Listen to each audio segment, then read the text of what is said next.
Lego, Lego. Nah, we're gonna put this on the big boy. Yeah. Shout out to all my night owls. We're gonna do this one for the night owls. Y'all tapping in. Let's just go over with it. Y'all see what the backdrop is. If y'all can't see the whole thing, make sure y'all clear the screen. But I'm gonna go ahead and get into it. Shout out to the night owls. One time for the one time. So this is spirituality is the root of anti-intellectualism and stagnation. So this is an argument. Of course, this isn't a substantiated claim, but I would love to argue it and find somebody who would like to have some contention with it. So my contention is not that spirituality has never provided any comfort, community, or meaning, or any type of cultural continuity. My contention is that spirituality is outdated as an epistemology. So we understand it emerges from humanity's earliest attempt to explain reality before any of the developments of the rigorous methods that we have now of inquiry. While it may continue to provide some type of psychological, social, and cultural benefit, it is outdated, right? It is unreliable for a pathway to knowledge and often becomes a barrier to scientific literacy, historical understanding, and intellectual process, especially when it's treated like a source of truth rather than like a existential query for meaning, right? So let's get into it. If somebody wants to come up on here and challenge me on this, I know a lot of people still want to carry on some type of spiritual continuity. Let's talk about it. But this distinction matters because the central question here is not whether spirituality is valuable. The question is whether spirituality is reliable for determining any type of truth or facts, right? So throughout human history, people have always believed countless spiritual claims regarding the origins of the universe, the disease, weather, natural disasters, human consciousness, or even morality. And nearly all those explanations have eventually been replaced by more accurate explanations produced through observation, experimentation, and scientific evidence. We all know lightning was once attributed to the gods, right? Yahweh was actually a storm deity. Zeus is a storm deity. Disease was once attributed to spirits. Mental illness was often attributed to possession of a demonic spirit. So the movement from the supernatural, which is beyond natural, which is meaning beyond nature, which means beyond objectivity, right? Those explanations towards evidence-based explanation is one of the defining characteristics of human progress. So shout out to Carlos, brother. You always tap in. Love, family. This is why. So this is the reason why I'm arguing that spirituality should be understood as a more so a precursor to science rather than an alternative to science or to knowing or to facts or truth, right? So both begin similarly with the same impulse, which is inquiry or curiosity. Both emerge from humanity's desire to explain the unknown. We got Raj Nadi coming up here. Let's talk about it, Raj Nadi. What do you think about this Oh, hold on, my bad. I meant to blow me up. What do you think about this backdrop I got over here as far as spirituality being the root of anti-intellectualism and stagnation? Actually, let me put this on the big screen. Yeah, I feel like you're taking spirituality the wrong way. Okay, define spirituality for me. It doesn't have a objective definition. But so how are you going to so it only has an individual journey. So it only has a subjective definition. Right. So typically it has a typical definition. Typical? Right. Give me the typical definition. I never heard of a typical definition. Typically spirituality is like an individual journey. I actually just looked it up preparing for this. An individual journey. I forgot what it said exactly. Get away from me. For one's purpose or something, an interconnectedness to something larger than oneself. Yeah, well, basically, it's just it's an individual thing. It's not like science. And how am I defining spirituality? Since I'm, you're saying it's a precursor to science. It shouldn't even be compared to science in the first place. Well, do you not? We all know spirituality is not science. Right. Yeah, so it shouldn't be being compared to science. It's nonsense. That's pseudoscience. Right. It's like exactly. Yeah. So when I say it's they both begin with curiosity. It's kind of like man is trying to explain, like I was talking about earlier, why does lightning happen? Somebody got a crazy echo. I think That's that's what I'm you. saying. Right, man is That's trying where to I feel like you're explain. wrong. When Because that's literally. sorry. Hold on, Kareem, you got to echo. I'll mute you real quick until you come off of mute to say something. But yeah, that's what it is. It's the precursor to science, right? That's not me, bro. All right, hold on. It is you. I'm telling you, but since you can't stay on mute, I'm going to disconnect you, family. Yeah, so it's man so science starts with curiosity or starts with hypothesis.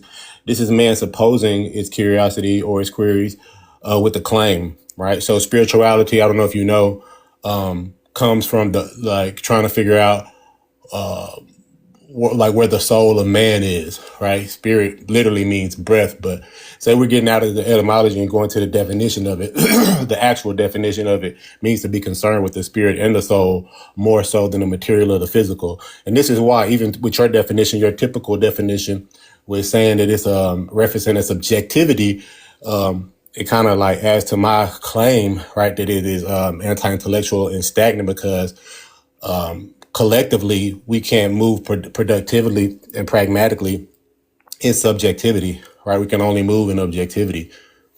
So it's a case by case basis, anecdotal. It's pretty much just one off. We can't learn from it. What I'm saying is, you're saying like we can't use spirituality the same way we use science, and I'm agreeing, completely agreeing. I'm saying that's not what it was originally meant for. It's not meant to find answers for everyone. It's an individual thing of going within oneself. So I don't know if you was here from my introduction. When I said that my contention is that spirituality is an outdated epistemology. Right? I'm not, like I said it's here to provide comfort, community, or meaning for some people. But I said it's not a psychological path for truth. Yeah, that's kind of what I led with. I don't know if you heard my introduction. So I'm not saying it's synonymous with science or comparable to science. I'm saying that people rely on it, and it halts the intellectual process for scientific literacy or even historical understanding. Right. For these people who are relying on it, are they typically educated people? Oh, well, of course not. That's because it's the root of anti-intellectualism. Right. So yeah, you're not really. You're kind of just attacking people who don't really know what they're talking about, and probably just do it for emotional reasons or things like that. Not really people who've studied anything. Well, that's what spirituality is, because like you said, it's subjective. So how can it be studied if it's case by case basis? Even if I was to ask anybody the definition who comes up here, like they're going to give me their own definition. Like if they don't know the, because it doesn't have one. It's not a real thing. Can I stick my finger up up your butthole, please? For like $10, I'll cash up you. I don't understand why little white boys don't have any humor, but that's crazy. So yeah, y'all tap the screen real quick. I don't know why. Like they'll send me 12 viewers, but they make sure to always send me some type of underage hard R spamming racist. All right. Yeah, it does have a definition, right? Because we speak in a language, and languages have a definition. Yeah, that's not even true though. What? So what do words mean then? How are we communicating if we don't? How are we communicating if that's the case? So a word is just a sound, many with meaning behind it. All right. That doesn't have meaning. Okay, exactly, because words have meaning. Spirituality has many meanings. You just confirmed that words have meaning. If I just made sounds and you said words are sounds, but you didn't understand what I said and said it doesn't have any meaning, it's because I said many with meaning. Spirituality doesn't have one meaning. Spirituality has one meaning. No, I just Googled it and it didn't say what you said. So now yes, it does. If you're using the English language, right? Either it's going to be Webster or Oxford is going to be the authority of that language. It's going to give you the same or similar definitions. So All right, Google isn't a dictionary though. but Google can give you like I googled what is spirituality. Yeah, you're asking it what is spirituality. You're not asking how it's defined. Okay, I'll ask that. One thing, sorry, my throat's raspy because I just choked on some food. God, I had to mute you real quick. I didn't know if you was a real person or a troll. Why But yeah, fucking lie? Like, there's I'm a no real person, I promise. okay, I was okay. just trying to say. I was just trying to say that another thing his is that his semantics on spirit. Oh, I'm so sorry, man. No, you good. Deborah, are you a real person or did you accidentally come up here?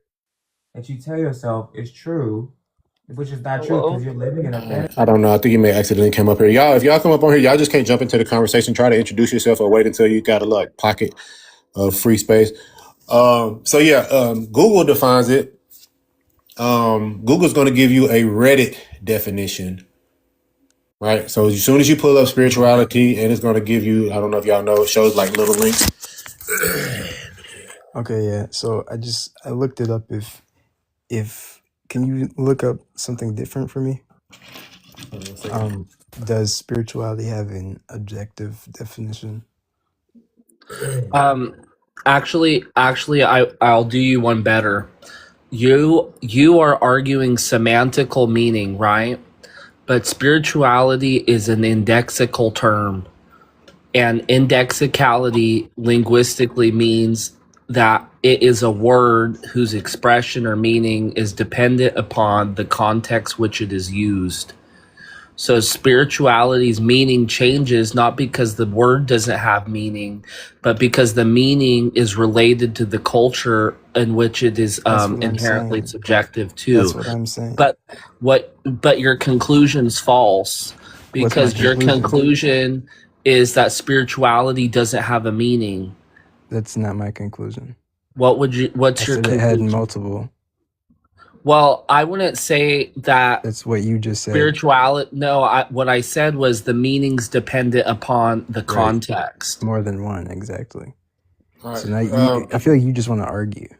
Yeah. Okay, no. This would be easy. This would be easy to get over this semantic discussion. How are we going to use spirituality in this definition? For me, I believe spirituality, just the same way Google is saying, also has no objective definition. Same way omni. So we're not finna have a definition for the word. I'll argue this, that the one shared definition would be that spirituality is essentially the cosmology and epistemology that you use. And so, the Google definition. Well, I just said it's the cosmology or epistemology that you use. That's like saying religion is subjective. Like, that doesn't make any sense. So you're saying because there isn't one monolithic religion, that there isn't any conversation that we can have comparatively? That doesn't make any sense. I'm saying I would like to use a bit of that definition, but I also want to come to like a common consensus on the definition so we can have a conversation. Because if we're using the definition, it's like the individual journey. That's okay. So it's kind of okay. So I think both of those definitions are kind of similar because what he's saying it's pretty much the root of your epistemology, and you're saying it's subjective as well. So let's just go with that. That being the case, understanding my argument, my contention is it is not a reliable pathway to knowledge. It is often a barrier to scientific literacy and historical understanding. Right? That's my argument. Mm-hmm.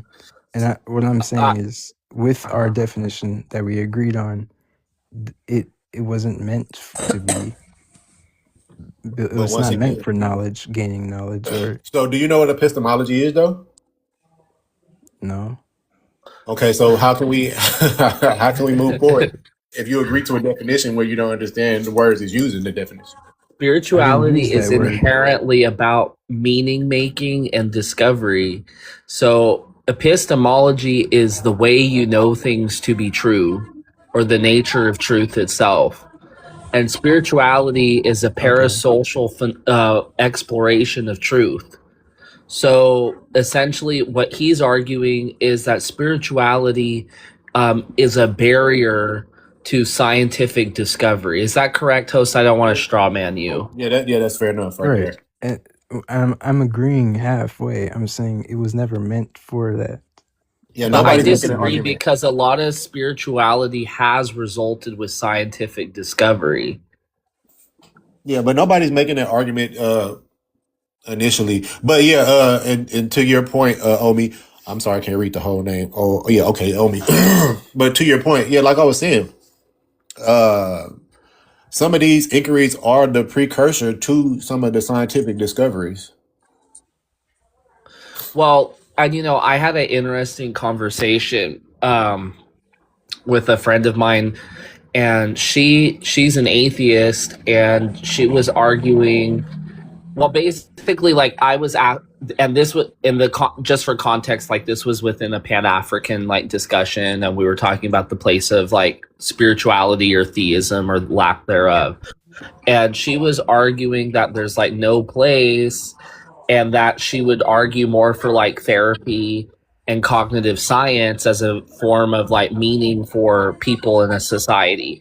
And I was just saying that essentially that cognitive science is just sort of like contemplative traditions, like say Buddhism, for example. It's like Buddhism essentially filtered through the white gaze and framed in a Eurocentric like lexicon. Well, that's kind of interesting because part of my thesis I actually go into the language surrounding spirituality or even colonialism. There's only going to be that understanding for most people who are speaking that language, right? Because you kind of like in colonialism, where you like lose your language, you lose a lot of sense of meaning for a lot of words. So That's I don't true. know. That was a very interesting conversation. Y'all should have had a live about that. Yeah, like for me, I always say I'm an apatheist because I'm apathetic to theism. It's not relevant to like my ethics and like my subsistence, right? So regardless if there is a deity in the sky, that doesn't change, how I'm gonna when I getting up in the morning and stuff. But like I would say I'm a spiritual person. I would say I'm a spiritual person, and like I think spirituality can provide meaning even without the theism, and it can provide sort of like 1 second, somebody out my door. All right, let's while you get back to us, let us get to some of these guests. We got a few people that came up here. Mass, are you here? You want to tap into this discussion for us? Appreciate you for being patient. All right, we'll get back to you when you got some time. Lone, are you here? Appreciate you for being patient. You want to tap into this discussion? What you heard so far? I want to go over the prompt. Yep. Oh, Mass, you back? You here with us? Or is it Mas? You are? Y'all want to tap into this discussion? Y'all want to get into the bill? Okay, Khan, you here with us? You want to tap into this conversation?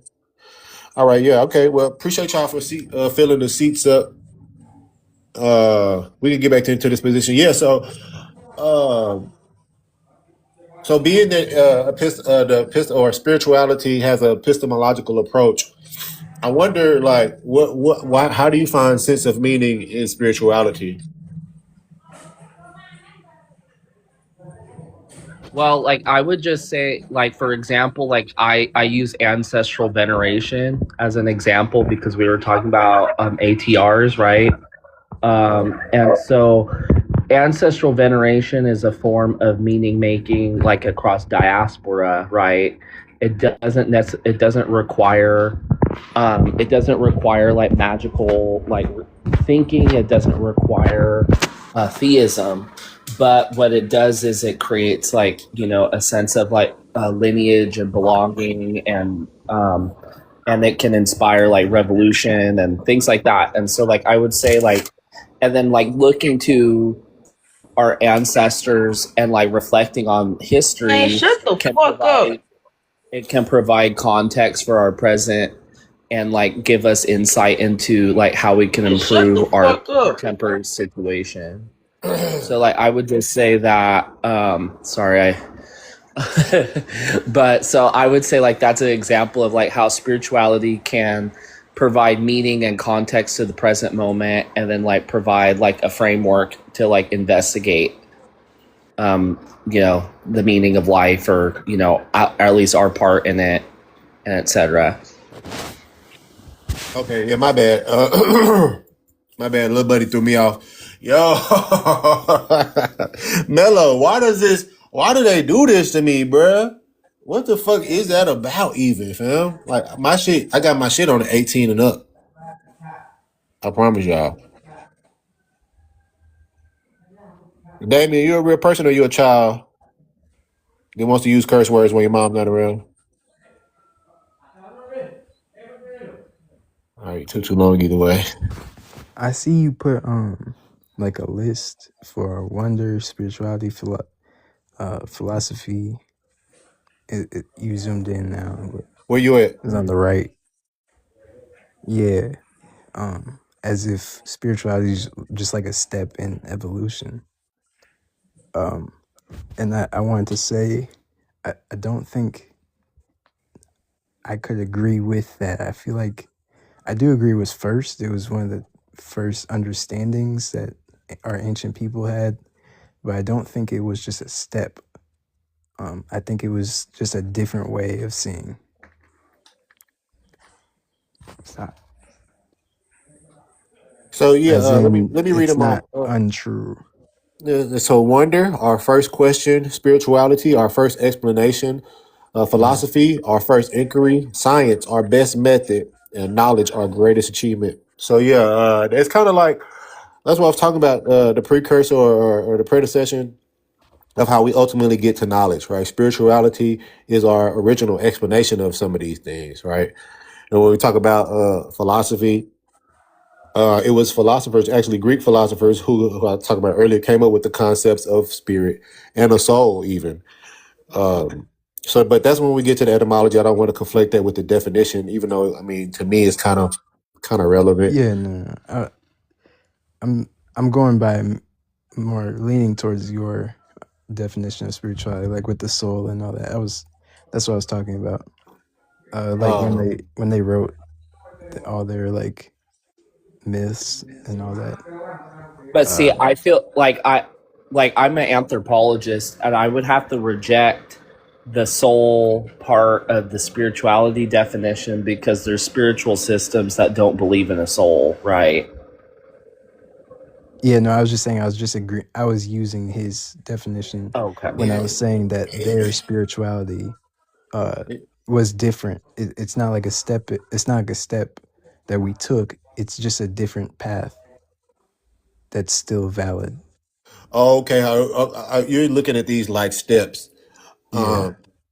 Yeah, no, I mean, I think it's just like I said, a predecessor. I mean, you could say it's a step in a sense that like a lot of the explanations, or a lot of the spiritual explanations, kind of they lead to the inquiries for some of the scientific hypotheses. But I wouldn't say it's because it's still an ongoing process. So I wouldn't say it's necessarily a step. Mm-hmm. Spirituality, it's just like I say, it's crazy because like I say, when I look at my definition, the one that I kind of land on, where people focus on that opposed to where people focus on the spirit and the soul more so than the physical or the material. This is kind of why I say it's kind of one of the roots of anti-intellectualism, because like say if we talk about ancestral veneration or some of the ones that I'm familiar with, some people think that these ancestors or supernatural forces have some type of interference in like mankind or the material world, and they don't. Right. And that was kind of like one of the reasons why I made this prompt, is because I don't know if y'all know what's kind of going on, like and with the law in Texas, or what's going on like in general with like that case that just happened. But yeah, a lot of people are saying, well, like they want to pray to deities or ancestors, opposed to actually being pragmatic and mobile and or even vocal about some of these things. And I feel like, I mean, of course, I've done like bills on this before, and like humanity as a whole would thrive so much more if we didn't like lean on like some of the fictions that we still have that kind of originate in spirituality or religion.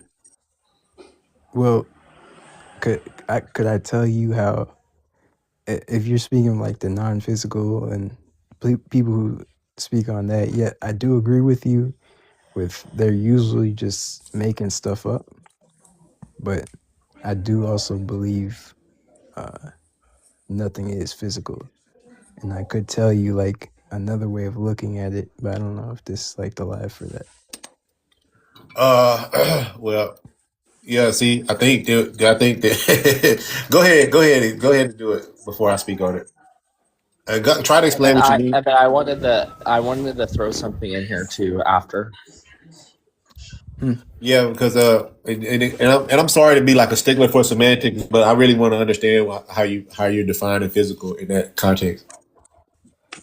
So I would say I'm spiritual, but I don't really care like about my label. I just believe what I believe. But it's more of a consciousness thing. I'm sure you've come across people like me that what we're experiencing is experiencing consciousness or awareness of experience is intertwined. They're the same thing. So matter isn't really fundamental. Consciousness is fundamental. So Well, yeah, matter you're just not a materialist. yeah, so I don't believe like the non-physical, all that. I was just saying I'm similar, but I don't believe there are like demons and beings and stuff like that. But I don't believe this is physical either. What do you mean by this? Like reality? Yeah, none of this is physical. All right, it's really just art. Well, he's trying to like if I could translate, he's saying that his spirituality is based on the belief or perception that the mind or cognition is not material, like it's not rooted in the brain or the body, and that our experiences and our cognition itself is non-material. Right. So basically, our material experience is just a perception. Right. So you're on that. What do they call that? That hologram? Is that one? And I also it can be that one. Sometimes it's just solipsism, where they think like everything is a manifestation of the mind, and it's not necessarily like. Is the mind not material in that? The mind isn't physical. The mind is non-physical. The brain is physical. The brain is typically like understood as physical, but the mind. Where does consciousness derive? Consciousness, it just is. It's what is. Consciousness is a state of being typically aware. The argument is consciousness is like gravity, matter. It's a state of being aware. So whatever exists, that is consciousness. It's what you're aware of. Okay, yeah, I'm certain that could be deconstructed from a neurological perspective, but I don't have the capacity to. But like, okay, so when your brain goes flat, right, and your neurotransmitters cease to fire, you think consciousness still exists? If no consciousness, so it's the experience. It's the same as the experience. So where there is experience, there is consciousness. Where there's no experience, there is no consciousness. But that's all that is. So yeah, the brain is supporting it. So science will say supporting consciousness neurologically. We have a complex brain enough to support consciousness, but it doesn't mean it's creating it.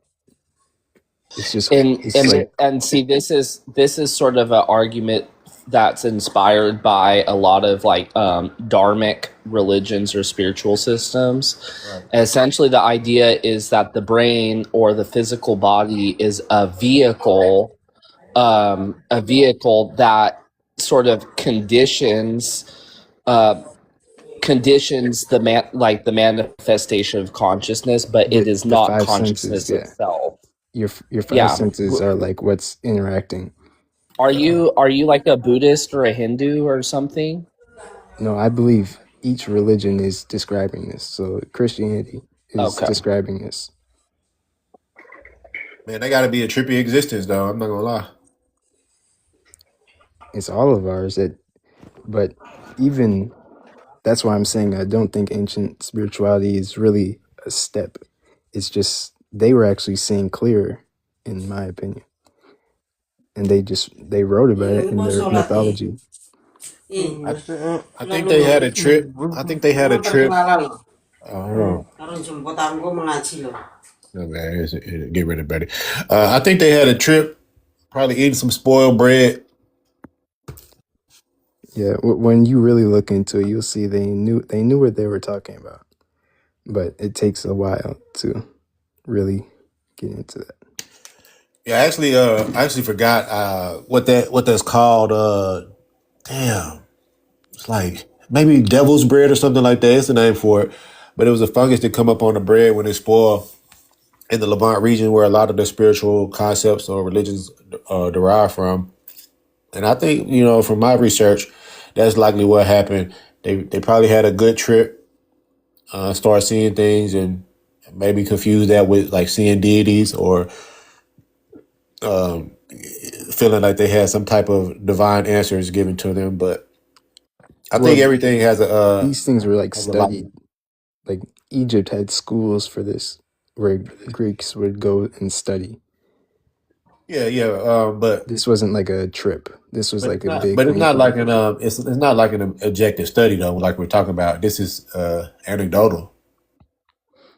So you can have people studying people's subjective terminologies or ideologies, but that doesn't make it a real thing. My only argument would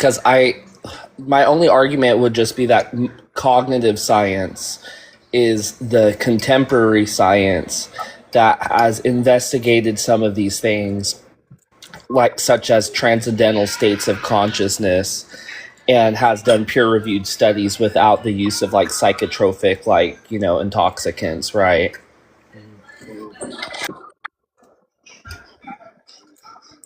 Like there's a good book that I recommend that is written by cognitive scientists, and I don't know if they're anthropologists, but it is a cognitive science book that utilizes a multidisciplinary perspective called the oh god, why can't I remember? It was right there. Let me try to remember real quick. Yeah, like they have what's that institute called where they read the Monroe Institute, where they did studies on what was it called, astral projecting. All right, but these aren't like, they're not replicable, they're not peer reviewed, ultimately they're not substantiated scientifically, but it's like a real study, like the government paid for this and everything. And they actually got a movie about it, The Men Who Stare at Goats.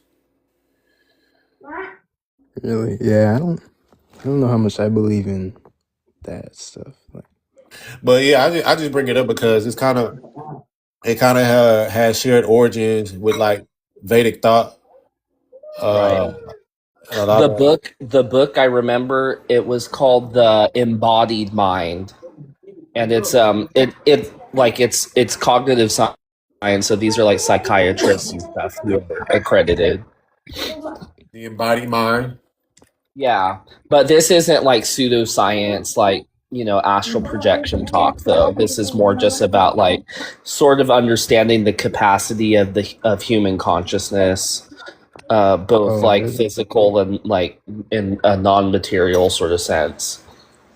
I might I see written by a biologist, neuroscientist, and philosopher. Okay. Yeah. Cognitive psychologist. It's definitely worth a read. Just because, like I said, it's like written from like a scientific scope. Yeah, but yeah, I see it has reference to what it says Buddhist mindfulness practices.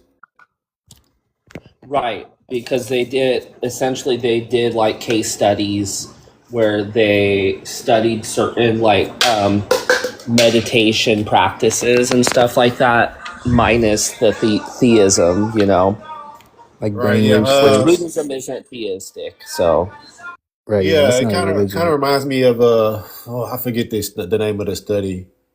But it was another neurologist where he actually put people under CT scans and things like meditation or even some religious thoughts invoked like the frontal cortex and for me it's all the brain. It's all a function of our neurotransmitters.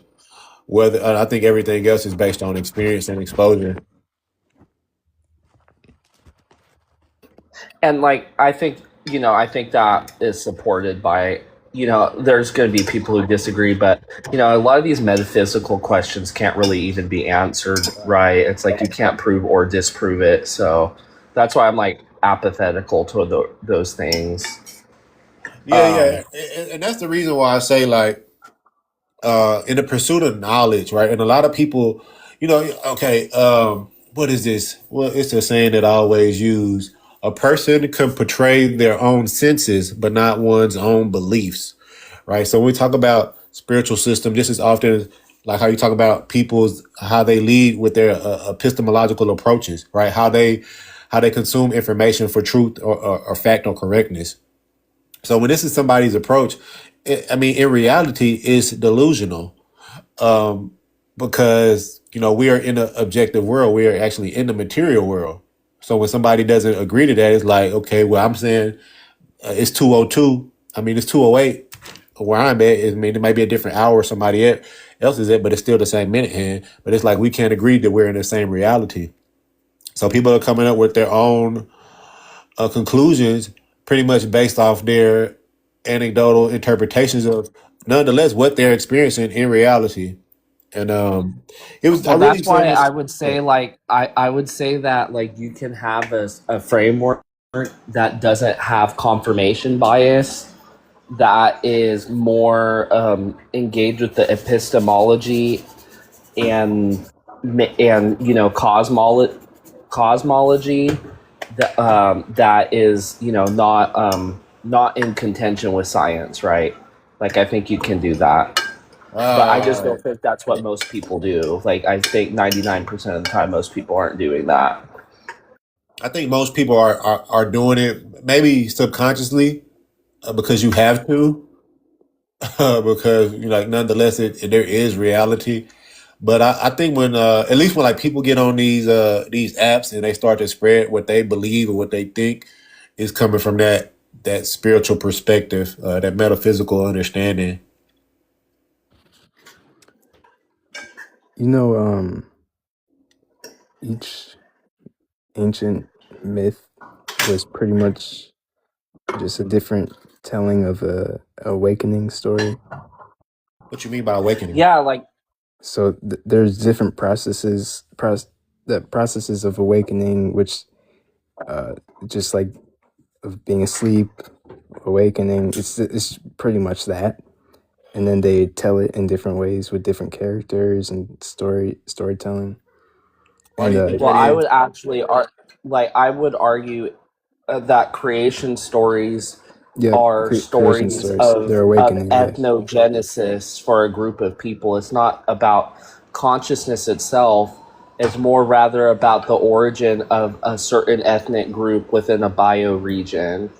And so in that it's No, and so like a lot of interesting. and this and so this is where the epistemology comes from. Like I study a lot of traditional ecological knowledge, and this is where like I argue that spiritual systems, cosmological systems codify indigenous understanding of like ecological processes. So in this sense it is indigenous science.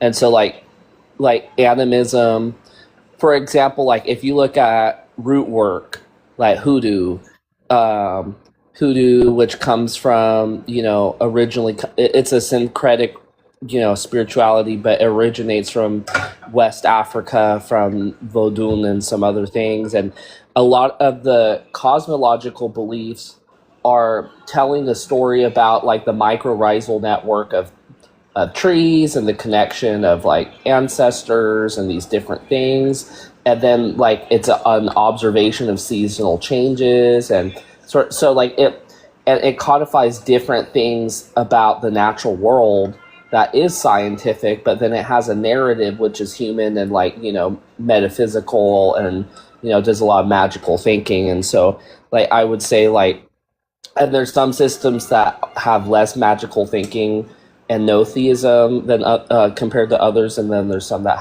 that are mostly that. So, but like I think that's, I study that a lot. But I gotta get going. I gotta feed my partner. But I followed you because I appreciate this conversation on the live. So yeah, I definitely appreciate you. I appreciate you everything you added to the conversation. It was well needed. Join anytime. But yeah, that's exactly what I was talking about when I was saying the precursor.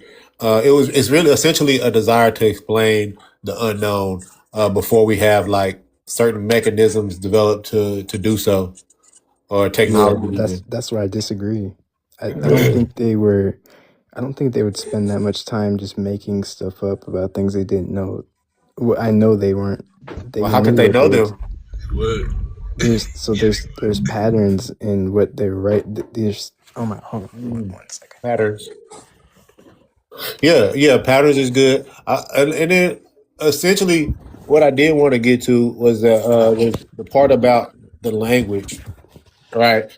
Because you kind of brought it up. We said is the cognition therapy was essentially like a colonial version, not a colonial version of understanding like Buddha thought, but I couldn't really word it how he said it. But when you said Eurocentric, yeah. So essentially, like, it's unfortunate, but like I said, when you're colonized into this language, this is kind of how our understanding is based in. Like, we can't understand I mean, you could probably, even if you were to learn these languages of the indigenous people of the West Africa and Vodun, like we was talking about, it would be probably hard to grasp the full meaning of what it originally once meant to those people. Well, I mean, I come from a country that's thousands of years old, and we speak the same language that they did thousands of years ago. Saying, bro, my man up top, you saying that they would not just come up with or say anything to explain what was going on in the world. So we can go and look at Greek, the pantheon and their stories, right? How did they? You know how seasons work. You know how we get seasons and everything, right? From like modern science, you understand how the weather system and everything functions. How we get winter, fall, spring, summer. Again, in their religion, during that time, they explain winter, the cause of winter, as a mother losing her child down to Hades once a year. She had to spend half the year, so half the year she down, or whatever, how many months she's down in Hades, nothing's growing because the mom's so sad she lost. So that explains why we have winter. Like, these people were coming off this shit off the tip of their penis and putting it in books. That's not true. How not? Is that not the story? So constantly, their mythology was symbolical. So they were actually they weren't talking literally. They didn't really think weather came from some mother or something. To remind you, these are humans with brains similar to us. Very similar. Like, this is very close to us. They weren't stupid. Controlled the weathers down to the cosmic cycles. What are you saying? Right. And they did not believe that. Their mythology and other religions and other cultural mythology were constantly symbolical. Constantly, every single time. So all these people were just basically atheists. They made these stories symbolic, up just to make them up. They just had them. They just had them. It had a metaphorical meaning. That's how they spoke. That's So how So they how to so told did explain they? stories. whether? So why they don't have a science version on how back then? Why they don't have a science version Or also that we can point to explain how they understood the Look it weather up. systems Look of up the yeah, day? we are. They don't. They don't exist. They don't have like how you said that typical definition or even a literal meaning. That's how Right. these people understood the world back then. Like I was saying, we're talking about 3,000 to 4,500 years ago. Yeah, that's not that long compared to how long Not that humans. long. That's how. Yes, with how We only long lived humans about have 80 been around. years. With how long humans, our brain has been around, evolving. That's really not that long. These people It weren't is long. stupid. Okay, No, so let's take it back to the earliest evidence we have of animism. That's going to be what 75,000 years ago, 55,000 years. I know we got evidence in the Bloomos cave, some in Turkey. you can go like 2 million years ago. Oh my God! Now, why did you make an anachronism like that when you was doing so good over here? Humans weren't existing 2 million Yeah, years that's ago. crazy. But Selamat kembali dan bertemu lagi bersama now you Bang getting blocked. Ojaidi. You're just doing good, just being a seat Selamat filler. datang kembali dan bertemu lagi bersama Bang Ojaidi di sini. What's that playing in the background? Is that you? Why is my block taking so long? If you block, you should be disappeared. That's weird. Yeah, that's weird. Blockbuster. That's strange right there. All right. He wasn't even showing up on my thing. What There I was a will person there. stand on is, they Yeah, Greek mythology, Nordic mythology. We can say that it's any mythology, huh? any Yeah, cultural we mythology. can say that any of them is all like Well, symbolic, but they would It still is. have to have some type of literal explanation. Like They didn't. everything is symbolic. There's nothing straight up. Everything's No, they have straight up science. Like the Greeks studied the stars. They had telescopes. okay. So why didn't they have a astronomical explanation of these things? They didn't have to. Right, they- literally. There's The no people that rule they that got they the have to have astronomy that. from, that they got Them, when they got the them astronomy not from having an the explanation for something Egyptians, doesn't mean that their their mythology is astronomy was literal. still based. It was still tied to spiritual systems, to their religious systems. So like, you don't even escape it there. Right. And the religion systems were symbolic. These were systems. They were constantly. Bro, how are they constantly symbolic when people literally This unalive just tells me you for don't being really look into this blasphemous, stuff that much. things like that? Like everything's not all about. It's not all. It Like, we like to was. point to To the them, Bible it and say was. it's all allegory and all that, but It a lot of is. these things they meant literal in there. There wasn't No, up for none of interpretation. it. No, none of it. This wasn't their science. To them, science wasn't as important to them as it was to us today. To them, it was they wrote myth.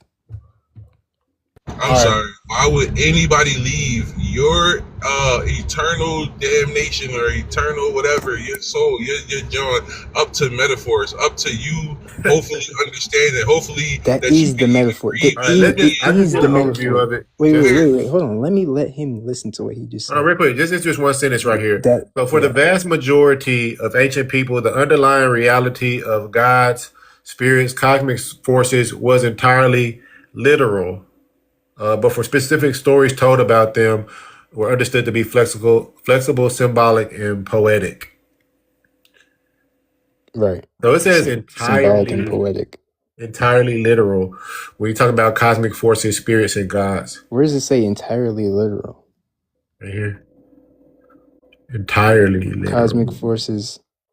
Yeah, the It says reality, both. the underlying reality of gods, spirits, and cosmic forces was entirely literal, but the stories told about them were understood to be flexible. Oh yeah, yes. Right. There was no. If they believed in a god, but they didn't believe if they write Jesus. exactly Pick a character. Pick a Zeus. Okay, yeah, right. So the force of it was literal. Was real. Appreciate the gift, y'all. Tap the Zeus screen for your boy. Let's get to was not. 3,000. So based on this definition he's reading, Zeus was not a real person or character. Well, no, yeah, but the that's what force it of is. It Zeus says was real. gods. They No, said gods was entirely the literal. cosmic force.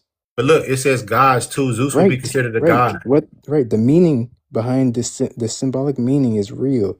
Okay, The symbol is not real. But he's not a That's what symbol. He it's was a saying. deity. He would be considered a god. And they said that Right. they would look at him The and say, God look, is hold on. Even real. this part says, okay, this right here, we actually got Zeus right here mentioned.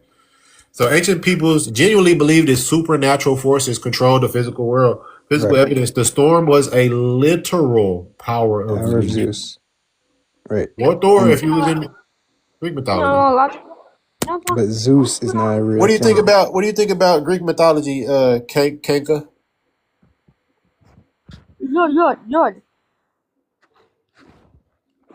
Yeah, powerful events. Okay. Why do they do me like, but Mello? This is why I be tweaking. What is this? That's weird, yeah, This bro. page is fried. What the hell? Yo, you a real person or what are you? Oh yes, I'm a human being. Okay. Appreciate you for speaking on that because I was like, I gotta be quick with this button now.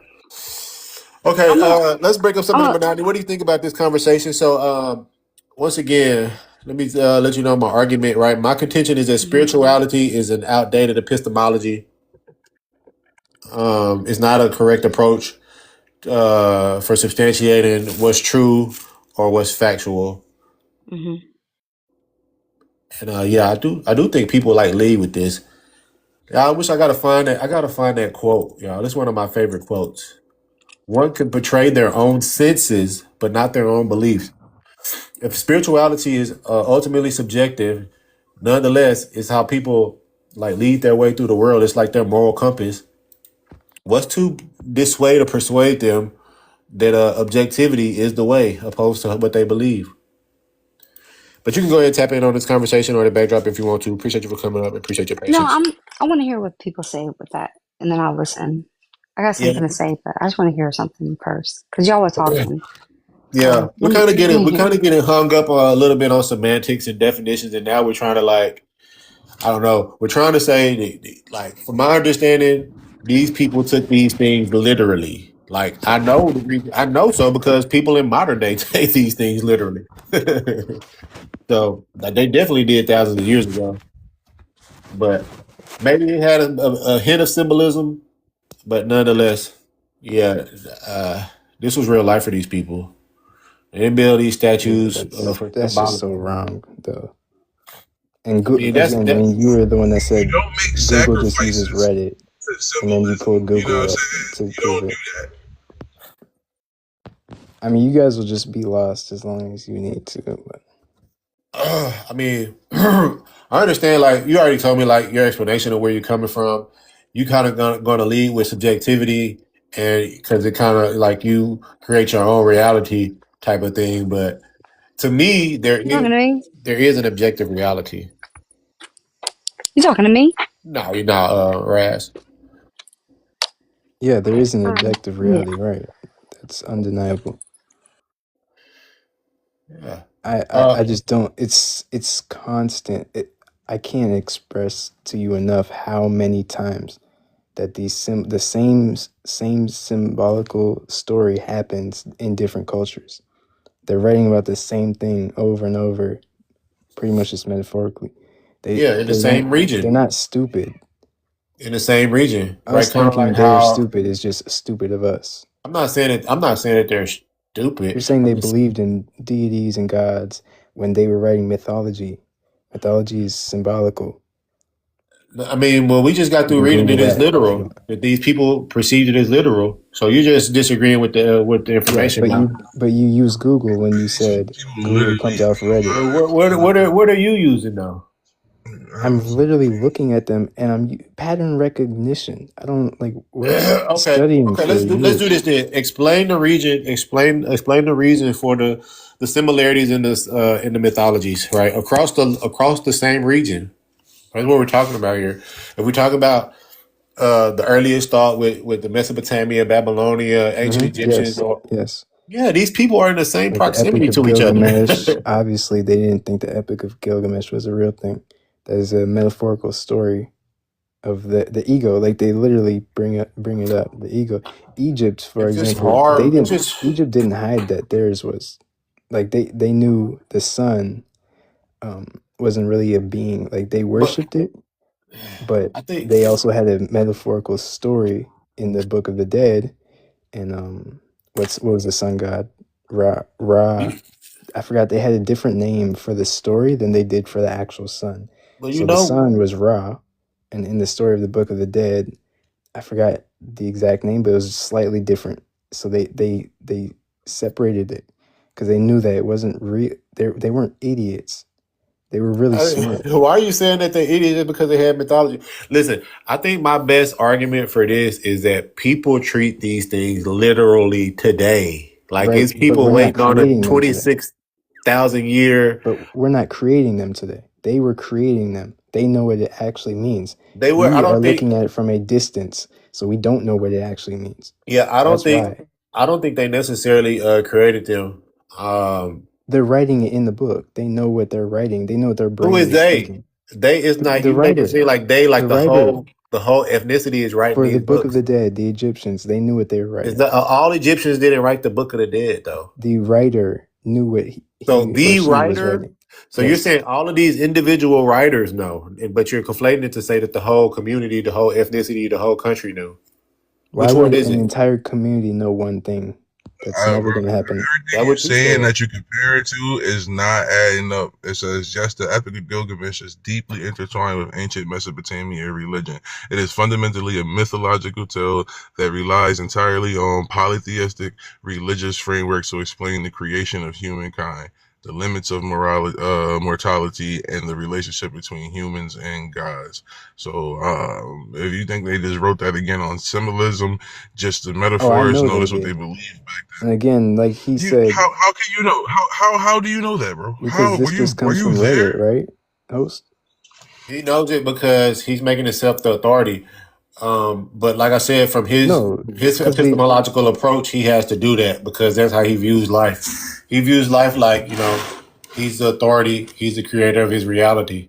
no, I've just seen too much evidence of it. Well, it's not evidence. To me, what you're doing is what Consistency. humans Sorry, always do is consistency. pattern recognition. Yeah, that's what humans do. Humans try to do some type of pattern recognition and they try to make sense of it. For me, Consistency it's not even consistent gives because confidence. it's syncretism. No, And it's evolution and it's evolving in the same regions where people speak different languages. So that's the reason why they share similar stories. But it's also like essentially like a part of the whisper game because the stories are changing, right? So you have the flood myth narrative with Zia Sudra, and then you share it later on in the biblical narrative with Noah, right? What is this symbolic of? These people treat it literally the same way that people modern day treat it literally. That's not true. There was no flood. Listen, they treat it literally in modern day. Okay, how are they going to treat it real if there wasn't a flood? There was no flood. This is what they believe. This is But why. why would they believe there was a flood if they didn't Every experience day a flood? people get on here and in the real world it will tell me that the earth is only 6,000 years old because their Bible tells them that's how old the earth is. Like, I don't know what you're thinking, bro. That has nothing to do with People what we're take this shit speaking literal. about, though. That literally, yes, it is. If they No, it yo, doesn't. so the Bible's telling me that the earth is Yeah, but 6,000 you years just changed old the according to subject. the timeline I'm of the still Bible. asking. I'm still That on is a the flood belief part. that people believe in. That's great. Is the earth? Do you believe that the earth is 6,000 years old? That book was written thousands of years ago, and these people are reading it. My man, you keep saying that people don't take it literal. I'm telling you that people believe yes. they taking this shit literal. So tell me the metaphor and the earth only being 6,000 years old. When you look at something from thousands of years ago, you're not going to understand it correctly. Nah, you just bullshitting, man. It's kind of contrarian. We always find these people. It's kind of like, I don't know if you was here for the dude who didn't want black to mean what it meant. The Greeks explained their flood story. If you can look up, the Greeks had a flood story as well, where they said they were left in a primitive state. It was actually an internal thing. The reason for we'll just ignore that point. Okay. That's not a point. You didn't make a point. It was a point. I did. I said the Greeks, many cultures had a flood story. That's known.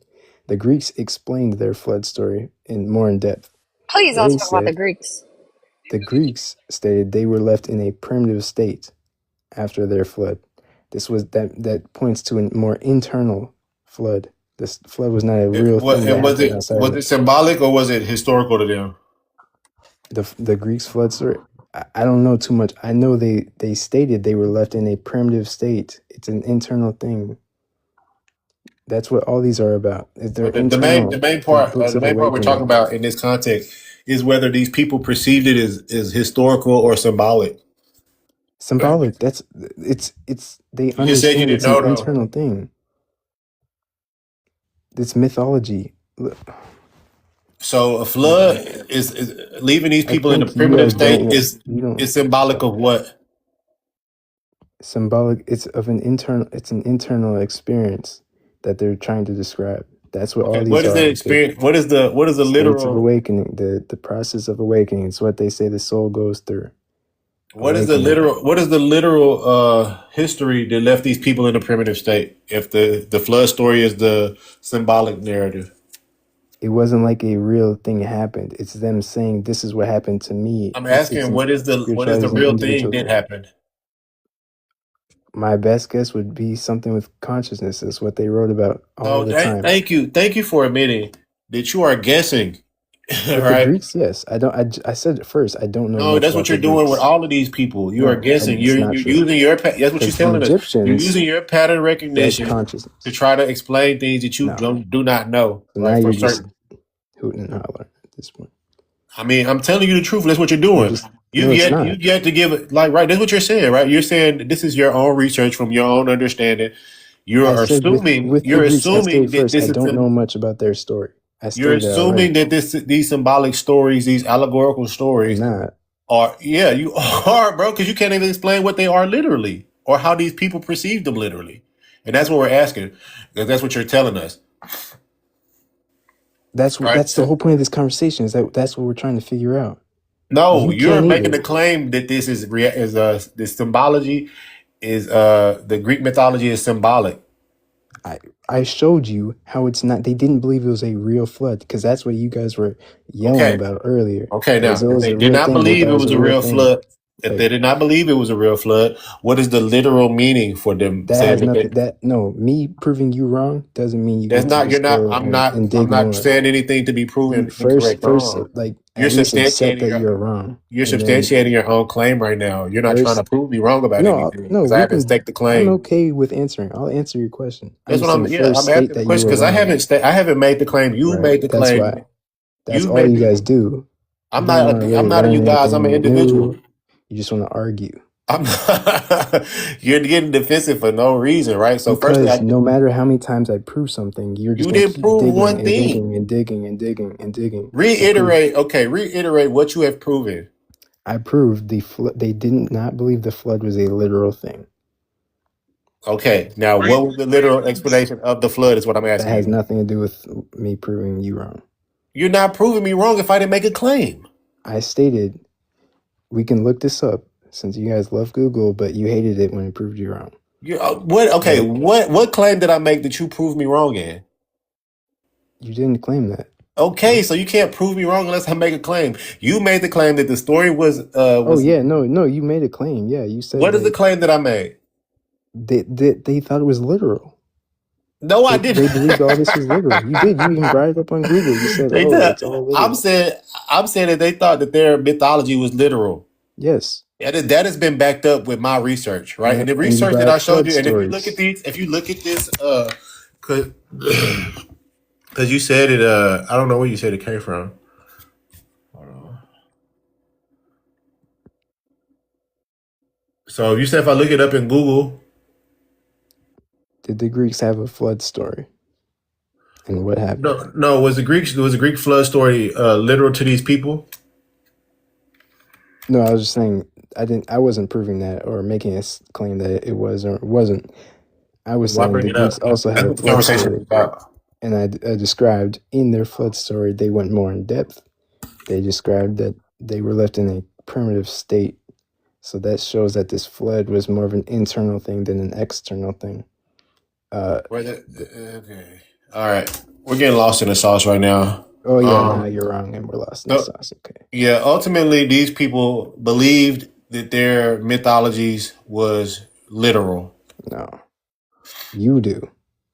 I believe that their mythologies is literal. Yes, you believe that. They believe that. They did. Like, fact check it. Just look, cross reference it on your Google and see what it says on that. I thought Google was just Reddit when you were around. No, you put up a reference to Reddit. Right, and you were like, "Oh no, Google's just Reddit." No, I did not say Google was Reddit. I said your source had pulled up a Reddit overview, which you didn't even know if it did or not. I did know that because I pulled up the same exact one. Okay. Yeah, we're just being contentious for no reason right now. So the Greek explanation of the flood story, known as the myth of Deucalion and Pyrrha, is that Zeus unleashed a global deluge to wipe out humanity as punish for its overwhelming arrogance, cruelty, and wickedness. Like its Mesopotamian predecessor, the Greek myth served as a cosmic reset button, explaining how the world transitioned from lawless, ancient race of humans to a modern human civilization. Well, now it's describing. Okay, so Google's putting its own opinion on. Google is putting its own opinion. You just read it. How is Google telling us? Google does not have an opinion. It just was it quoting or was it just speaking about it? Because if it wasn't quoting, then that's its own. If opinion. It's giving us the story of the Greek flood myth. It didn't give us an opinion on anything. What was the opinion it gave us? I gave you a quote from it. This was giving. You did not give us a quote. I was quoting. You said something about primitive. Right, they were left in a primitive state. Right. Can I ask a question? Yes, go ahead. Please. Oh, what is the argument then? Is it like if the Bible's real or something at this point? Not necessarily. The argument is that literal. Yeah, if these people perceived, like, say, at the time of the Bible, or not even the Bible, just any of the ancient mythologies, if these people perceived it as literal or symbolic at that time, he's saying that they thought it was symbolical, or because he wants to say it's that's the only way it makes sense. It doesn't even make sense if it was literal. It just doesn't. I wouldn't expect it to make sense. Right, it makes sense symbolically, though. Mm-hmm. You think all of it's literal, or you think all of it's symbolic? You think spirituality is about making sense? You think religion is about making sense? This is just how, when cultures collide, they share things. They share their storytelling. It spreads. Mm-hmm. You think all of it's? Are you trying to say like all of it is symbolic, or all of it spiritual? He's trying to say that all of it is symbolic and that these people did not take it literal. I mean, literal. Right. My bad. Not spiritual, but literal. And they're not dumb. Nobody said that they was ever dumb. You're the only one who's making that defense. Well, I'm saying that it doesn't make sense literally. What doesn't? That Noah took every animal into the ark. Yeah, anything, all of it. That's obvious. They wrote. It was an internal thing. They're writing internally. But they use external storytelling to write about it. This is just how they culturally wrote. You can see this in like the Book of the Dead, where this is a great example with Egyptians, who they separated it so that you can literally see that it was symbolic. And they also showed you what they knew was true. They also had their sciences, their masons, their real understandings, and then they separated their mythology as well. Let me ask you this symbolic interpretation. I'm crazy, but I'm trying to find. I'm hard. I don't know. Maybe I'm just a little like uneducated, or maybe I'm suffering from low IQness or something like that. What metaphor am I supposed to derive from Noah saving animals on a boat and repopulating the earth? You'd have to look into that. With all his sons, his daughters. You'd have to I'm not just going to give it to you because you're just doing it to argue with me. Yeah, that's the way to deflect from you not knowing the answer, and that's okay. No, it's not. It's okay. It's literally okay. We get that one all the time. Yeah. I'm not going to look it up for you. It's just I'm you glad don't it's know. Okay, because it would be easier to explain it, but it's okay. It is okay. So that you can argue. It's okay. We know that's triggering. That's triggering. Let me ask you this question though: do you think that humans evolve or digress as time goes on? Do you think we regress mentally, or do you think we become like better with time? That's opinionated. I'm asking your opinion. Is not going to stop. I'm asking your opinion. Evolution is not going to stop it, can't. So I guess you believe that we progress. I mean, that's opinionated. Evolution isn't going to It's really stop. not. I mean, it's literal a fact, but it's okay. But Better or we worse. can see how you're how you're being disagreeable for no reason, I'm right? saying Because evolution, it won't obviously, stop. I'm giving you your answer. evolution is Evolution will forward not stop. progression. It's not an opinion. Evolution is forward progression. So what we're saying is, I'm saying my argument in here is like people take this literally now. So they definitely took it literally then. No, that's a horrible point though, because we're looking at it from a It's distance. not. They aren't. If people evolved to get, and we're more immersed smarter into their now own than we was culture. in antiquity. Are you immersed into their culture right now? No. No, you They're don't have to immersed be. into their own culture. Yes, you do. You do not have to be immersed in the culture to understand the stories. That alone tells me you know nothing. You don't have to be immersed. So I have to be. Are you immersed? Are you immersed in the culture? I've looked into it. Are you not? Why you ain't answer the question directly like I did? That's a step closer. So you won't answer the question directly like I did because you had to be disingenuous. No, I'm saying looking into their culture, learning about it, that's a step closer to understanding what they're talking about. But no, the question was, are you immersed? The question you asked me that I asked you back that I gave you a direct answer to, you and I give to me. Obviously not. Okay, you then. don't have to ask me that. I'm saying we're but looking why at did it you from a ask distance. me? You asked me to make the same argument that that's you a horrible yourself. point to say That we was know your more. point, sir. How are we going to know more about what they're talking about when they we know the stories? I'm not saying we know more, but we know that the stories are not literal. They are symbolic, but they perceive them as literal. More of a filtered perspective, more of a just a wrong perspective, a false perspective of what they're talking about from thousands of years of distance. We're so far away from them, and we're saying, oh, we know what they're talking about. You're making the claim that you know. No, I'm saying you guys don't. I'm not saying I fully know. You're saying that you know that these was literal. You was some type of symbolic meaning, and they knew that. And there's no corroborating evidence of that. I'm saying there's consistency in other cultures, similar, close in the regions. There's consistency and close in time, even for storytelling. This is just how they wrote myth. Look up what myth is. What is myth? Myth. I can't give you the exact definition, but I know that myth is symbolic. Okay, so it's a traditional story of historical events. That's all it has to say. You're not cutting anything. It doesn't say anything about symbology. Okay, sure. It doesn't say anything about symbology. When I look it up, it does. But well, show me your definition. You got the big screen.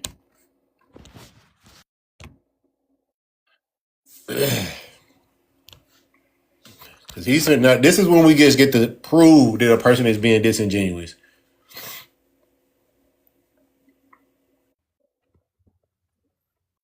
How do I show that? Turn your camera on. Make sure you save. Turn camera on what? Make sure you save it. But Don, I want to answer your prompt. Yeah. Okay. Because I'm about to get up off here soon, so I just want to answer your thing. I'll wait though. I'm here. I just want to answer that. Yeah, and I'll go ahead and play this whole definition. So you see, I'm not gatekeeping it. I'll show y'all as well. Hold on. Events that serves to unfold part of the worldview of a people or explain a practice, belief, or natural phenomenon.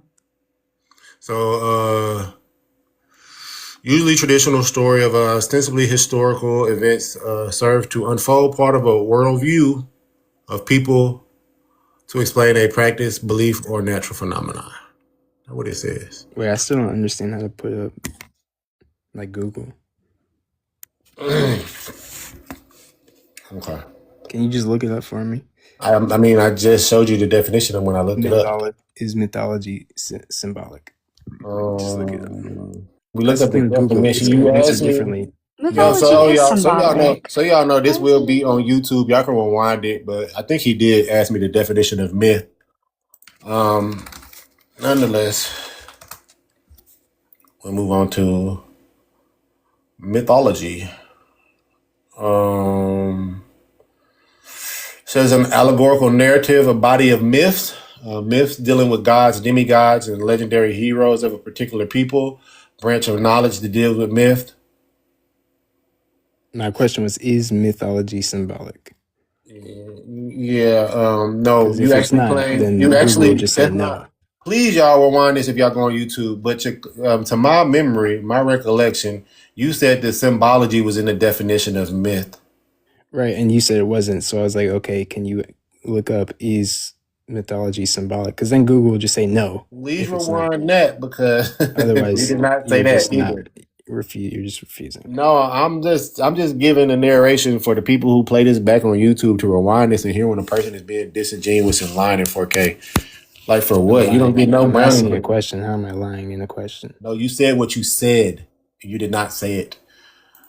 But like continue on. Like this is just great. This is grade A information. Oh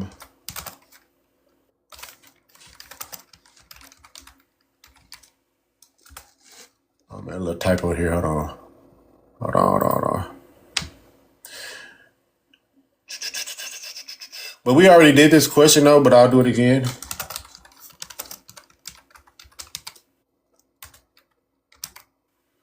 Actually, I'll make two questions because I don't want to seem like I'm coming off like him.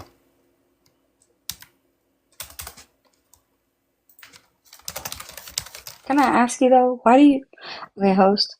Yes, I'm listening. Don. Why do you think that? Okay, I mean, you clearly put the prompt up because you're opposed to it. So why do you think spirituality is the root of anti-intellectualism?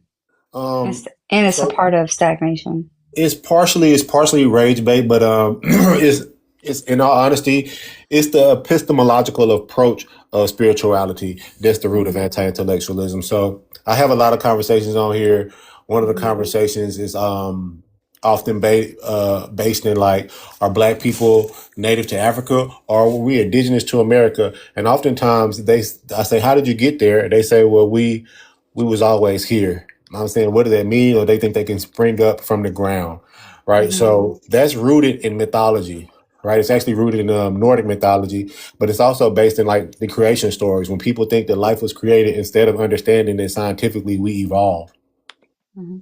So that's just one example, but yeah, essentially, a lot of the spiritual or religious or mythological approaches to coming to conclusion of what is factual or true or correct. A lot of times the spirituality is the root of it. And the reason why I focus on spirituality on this topic more so than just religion is because spirituality in context comes from religion. The first time we get the word spirit is in the Bible. Right. But a lot of people don't know that one. So, but they take it. And like I said, I'm not trying to be like a stickler for semantics.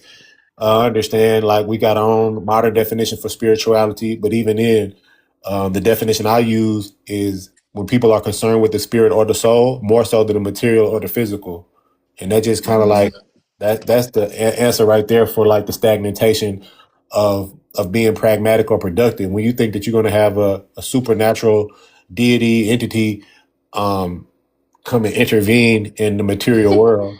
So you think that's probably why there's pastors and jets and shit like that. Exactly. I hear you. Okay. Well, I was looking at the question differently then. I hear you now. Yeah, it's kind of set up to rage bait. I mean, like I know. I mean, kinda, because like I know it's like that. It's a good bait. I mean, I'm gonna ignore it, so it's not a bait. So people don't know that it is, but okay.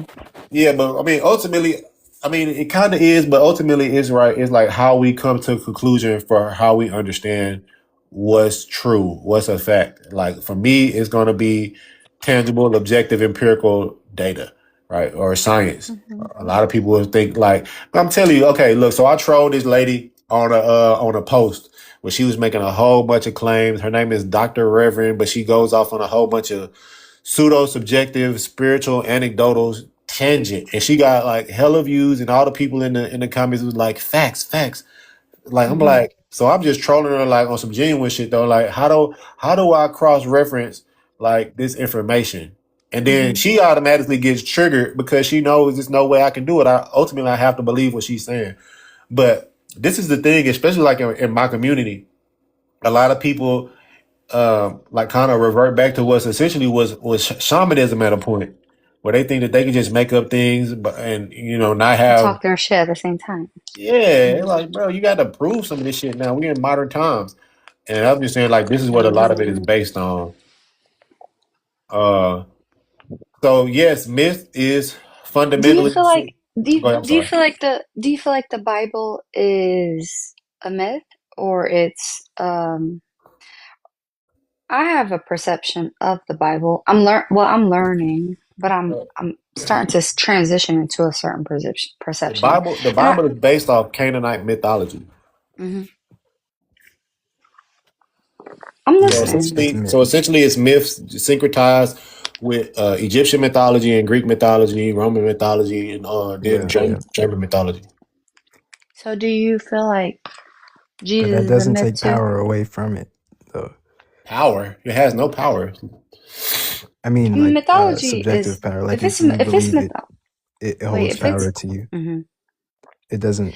It is myth, though. But if it's mythology, it's only as powerful as you make it at that point. Right. But do you, Don? Do you feel like Jesus was like a cartoon character at the end of the day, like a myth?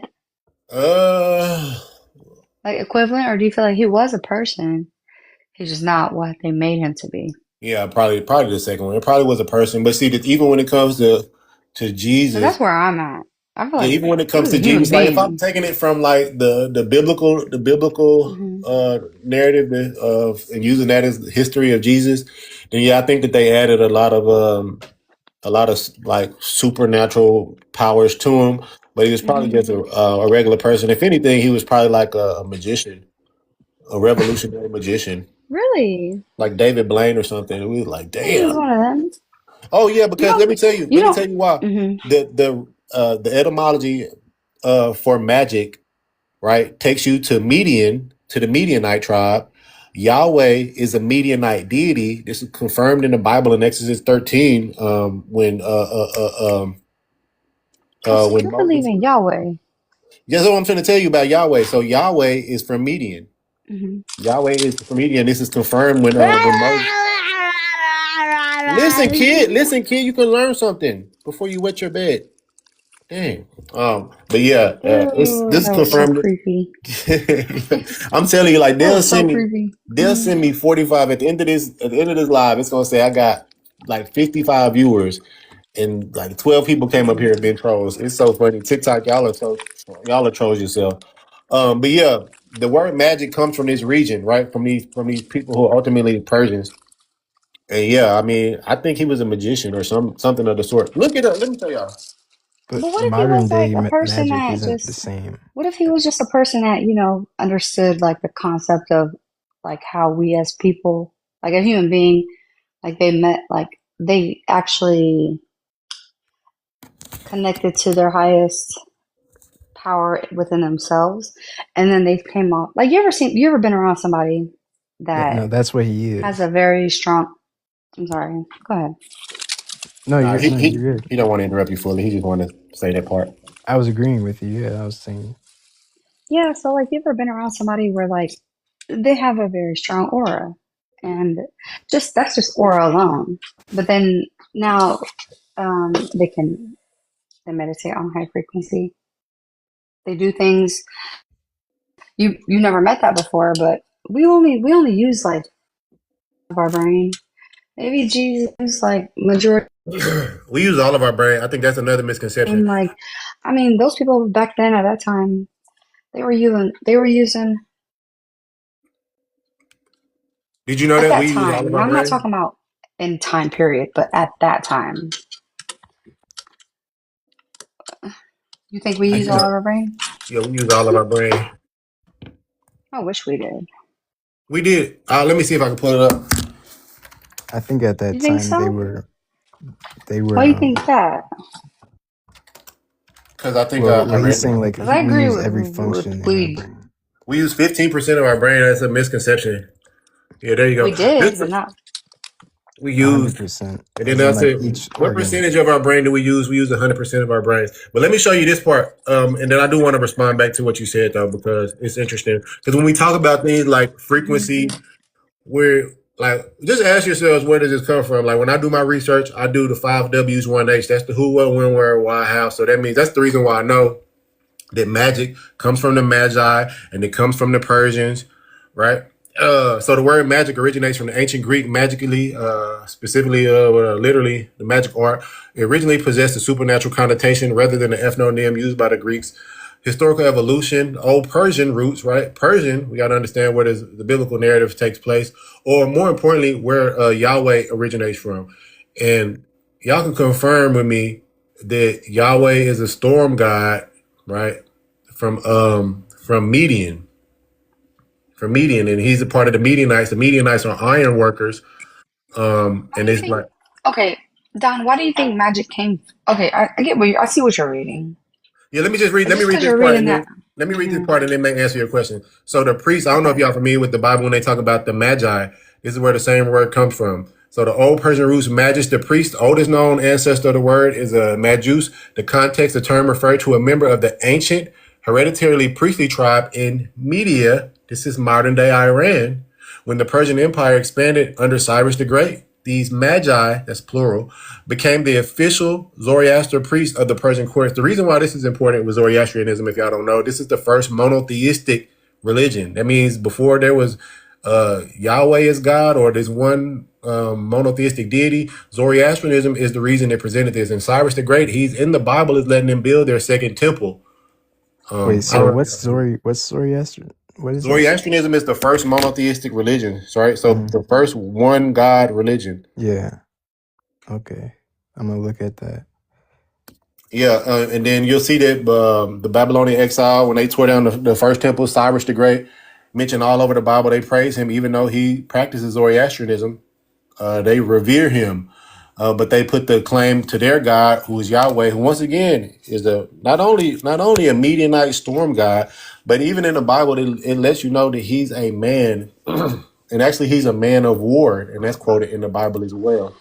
You're like to the root. Okay, I got something positive to say about you, but I'll say it after. Thank you. But yeah, etymology will get you to the root, and that's kind of But like was one of the things modern I was day looking magic at. isn't the same though. Magic isn't the same as its Modern day, etymological Okay, root. that's what I like wanted to like ask. Cause pulling a I'm bunny about out to of a get up hat off of here. isn't what they I just thought of want to ask magic. this, Don. What I'm about to get up off here, but Don, I want to ask this. Why do you? Okay, I know like Romans and all them Caucasians. They like. I mean, tomato, tomato. Whether they say they are or they aren't, but um. why do you think that magic, like the concept of understanding the way Earth, the nature of the world worked, started with them, and then they brought it to us, and now we all of a sudden have like this concept of something, and now we believe in things. I get like Christianity, I get religion, right? I get religion, I get stuff like that, and particular deities, but I just one thing I don't get is like, what made you think like we we started like magic. You could call. We didn't have to call it magic. It could have been something else. But I know everybody that was from the continent or anywhere else that was melanated knew about certain things that had nothing to do with religion. They didn't call it magic though. That was their spirituality That's what or I'm saying. their Like forget. That's what I'm saying. Like practices. forget the Yeah, word I understand. That's magic. what I Is my was point. saying. I got a part in my thesis where I kind of go over that, and from my understanding, we'll never fully know or understand those concepts because we understand everything from the English language now. You ever hear like I'm in Texas, so I come across a lot of Hmm. Hispanics and Latinos, and they'll be like, I can't say, like they can't translate it. It's like, there's no words for it. That's kind of Hmm. how it is, I think, to me. Like we're correlating everything to like spirituality, and they probably had a totally different understanding. So the way that I'm breaking down spirituality, or any of us can break down spirituality with any of our definitions, yeah, I don't think it would equate 100% the same. But I think the reason, to like answer your question, I think the reason for everything, while we understand it from the colonial lens, is ultimately kind of boils down to geography, and it's like everything is not their origin. Like if we know that Sumerian is the cradle of, I won't even say civilization, but just the cradle of history when it comes to like documenting these things. We know they get a lot of things from those reasons I just went over: modern day Babylon, Iran, Iraq, Egypt, in the Indus River Valley. And it was just that so happened that the Greeks, which a lot of Europeans, they are not Greeks and Romans like they claim to be. Most of them are No. either Anglos or like Germanics. Very Anglo, very Caucasus Mountain individuals. but they claim I'm that because they saying, got a lot of history I the same mean, way we claim the Egyptians. look, okay, so I'm Eritrean, okay? So I can say like, oh, you know what? We had an experience of the most ancient parts of Christianity. But at the end of the day, Christianity was brought to us by the religion was By the brought to Syrians. us Persia. by somebody that doesn't look like me. So, and also it wasn't my people. It was transferred over to us is what I'm saying. And so, but I don't think that, I think Africa, I'm talking about like, not just Africa, like black people as a whole. I think that the word magic is diluted now because it's like, I don't even do magic. Like, I'm a major dweeb. I just talk to the universe. If it works for me, if it works, if it doesn't, it doesn't. But I do believe that Africa and anybody that's melanated on the continent, within America, on the islands, or anywhere else, it wasn't created by Europeans. I think that they keep thinking that it's theirs, and now we're at a point where history has been so erased that the first book that we can read is them. And it's like, no, that's not fair, because I don't think that's the case. Because why is it that anybody that's black anywhere I speak to, when they even say anything slightly spiritual, I'm like, how did you even like grasp that? White people, they put it all in the movies. They're trying to, like a fucking dweeb, like they're trying to put everything in your face because they really don't got it like that. That's just how I feel. I don't know. That's just how I feel. I don't get why. And Don, the reason why I'm talking to you about it is because I've heard how you talk about history. I've listened to your lives, and I'm like, I just feel like you would get that. Like, there's no reason why. I do. A lot of people, even Europeans, even, not even just Europeans, but a lot of I black don't people. trust European culture. Yeah, they do I a think lot of things. Europeans, everything that they say they did is what black people did, but because it's been intentionally erased or redirected, and now, you teach people how to operate long enough, they'll move like that. Yeah, that's the case right now, though. But I think a lot of people they move from like inferiority complex, and they try to like claim things that's probably not necessarily based in their culture. Europeans the same way, but like African people the same way. Just because we from the continent, from the cradle of like humanity, it doesn't really give us a leg up as far as like anything spiritual in nature, because that's what I'm saying, or even magical in nature, because that's really what I'm it's kind of like synonymous in a sense, because when people think about spirituality, they think about supernatural. When we talk about magic, it's essentially supernatural. Supernatural explained by above nature, and nature is explained by the physical. And then to me, like the whole summary of this prompt is like, okay, another etymology, manifest, right? We remember The Secret, and everybody's talking about like the law of attraction and how you can manifest things into your reality.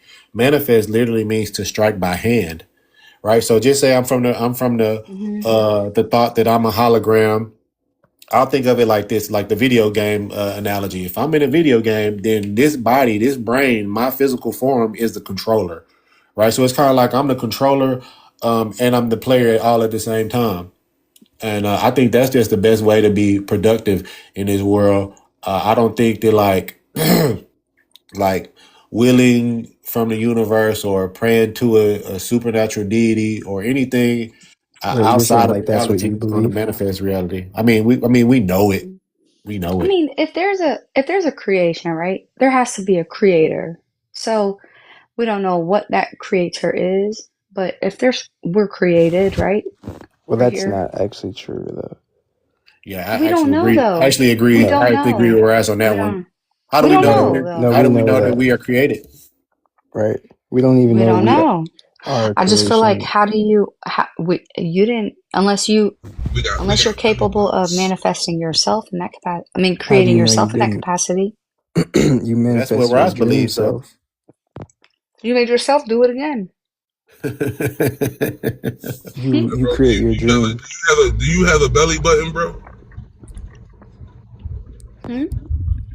Yeah, I'm asking him, do you've you just have a been on belly me button? all He said night, bro. I'm not talking to you you. created yourself. Do you have a belly Right? button? No, I'm not talking because you just been like riding me all night, bro. I'm not doing this with you. Riding you. I'm asking you the Yes. same questions everybody else asking. If my questions are a little No, too no. You intense just for been you, waiting for me to grow the talk, fuck up, bro. buddy. You haven't said nothing until I spoke.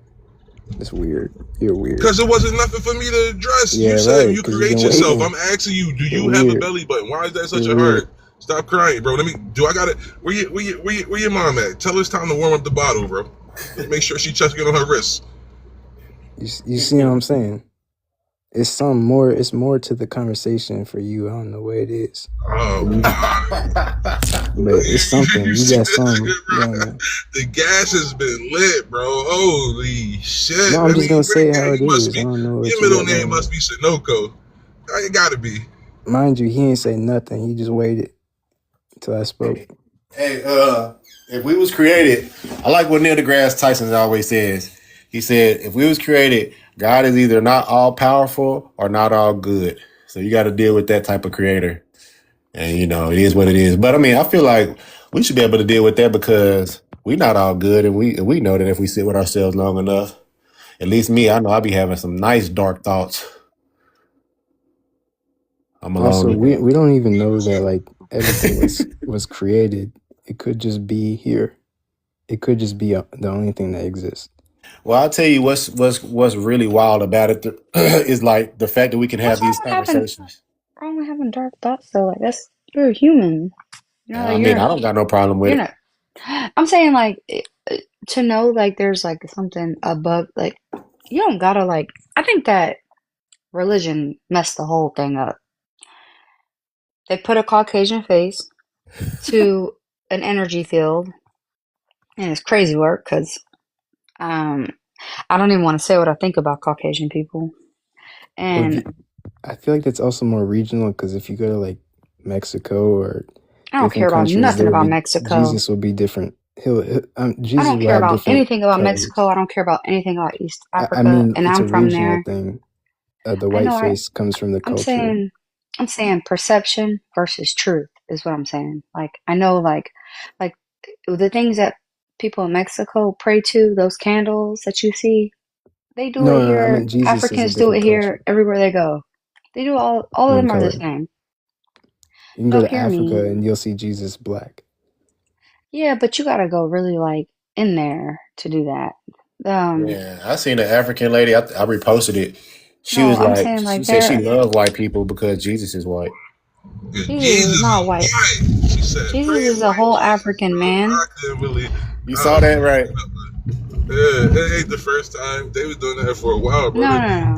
You see them carry around the images of Caesar Borgia all the goddamn time. They not. No, yeah, that's his name, Caesar Bourgeois or something.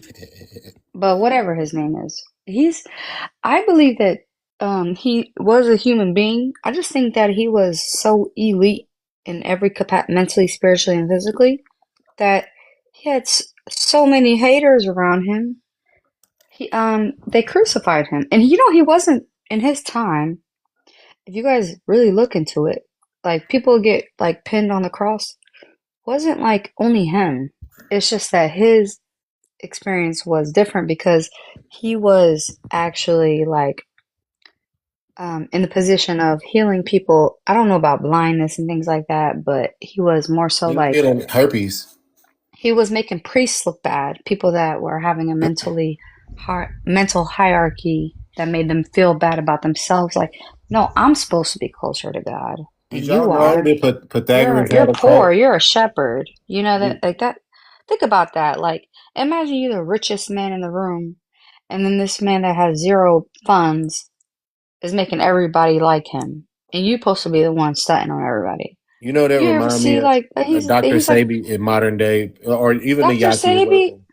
Poor Dr. Sabi. He was talking everything right, and they try to make him look bad. He still was. Yes, he's a I modern day can't. Dr. Sabi. Did y'all know that Pythagoras had a cult? Pythagoras was a grifter. I don't know who that is. Pythagoras, the Pythagorean theorem. He Oh, okay. okay. So in antiquity, a lot of people like I'm talking about now. There's no scientific evidence. The girl that I'm talking about, you should see her following. It's actually another girl on here. She does astrology. You should see her following. You should see just look. Okay, Miss Cleo. Miss Cleo, get your fortune told. This lady made millions of dollars. People are credulous. They are lazy. They don't want to read on their own. They want to believe something that gives them that Holly Berry monster balls feeling. And this is how they cope with the stress of reality because they don't have the scientific method. They're not critical thinkers. They was never taught how to do these things. So if somebody tells me, hey, Jesus will heal you, all you gotta do is touch his robe. I'm going 15 miles. There's no doctors at this time. There's no brain surgery. There's no heart surgery. Or what? This is already the Imhotep already come around. Nonetheless, this is not like a general standard thing. So I mean, it makes sense for why it happened then. But my thing is, why are people still on the delusional bus now? Like, okay, Dr. Shaby. I got into it with one of my homegirls because of Dr. Shaby, and she was like, Dr. Shaby, he did do all this. I was like, well, where's the evidence of it? Well, people make these claims. Okay, that's not evidence.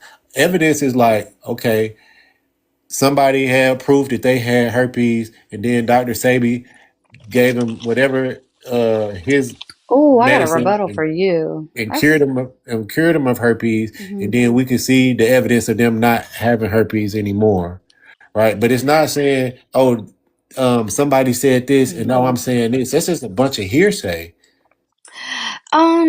that's not fair. So, okay, so Dr. Sebi, when he was getting into the scene, he wasn't trying to be hot. Let's make that clear. He intentionally was like low key healing people. Not low key healing people, he was low key, comma, and healing people. So, like, the reason why he even started having noise is because of, what's her name? Lisa Left Eye. My And so, baby. yeah, awesome. Shout out to her. But because of her, right? Like that's where the intro to the noise came from.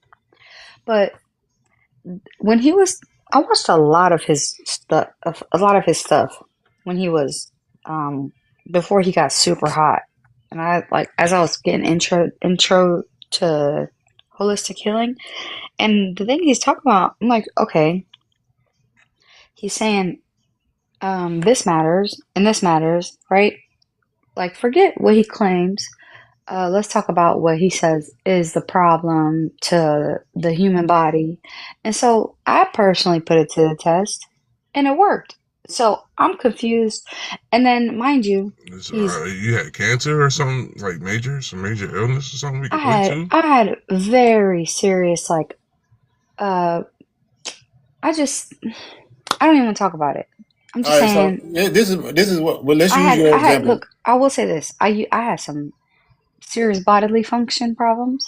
And I'm like, hold up. This certain things have been going on for a little while, and then other things started after another time. And then when adversities tapped in, I really had some problems. And then all I could think about was those teachings. So I was like, God, before I go to this Western doctor, I'm about to put this to the test. To this day, I'm straight. I'm good. So are you saying? Are you I'm sorry, just real quick. Are you saying that you had a genetic illness or a disease such as like a HIV, again, to a cancer or a herpes or something of that degree I that don't you know if I cured had yourself, cancer. other than just an upset stomach or like It wasn't maybe an an upset imbalance stomach. somewhere?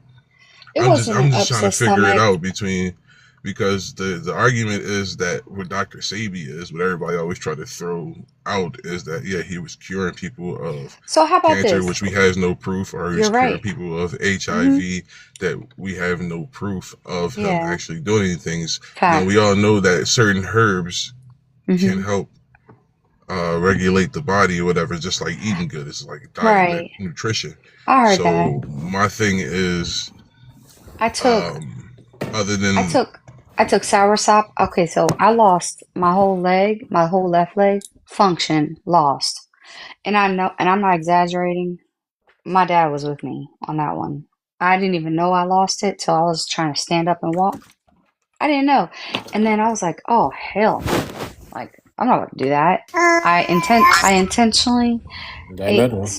I intentionally ate certain foods that I was like, okay, how do I disrupt certain cells to just like I wanted to build certain cells up. I looked at my body like a machine. I was like, okay, if I eat this consistently, I'm going to build it, and if I take certain supplements, I'll be good.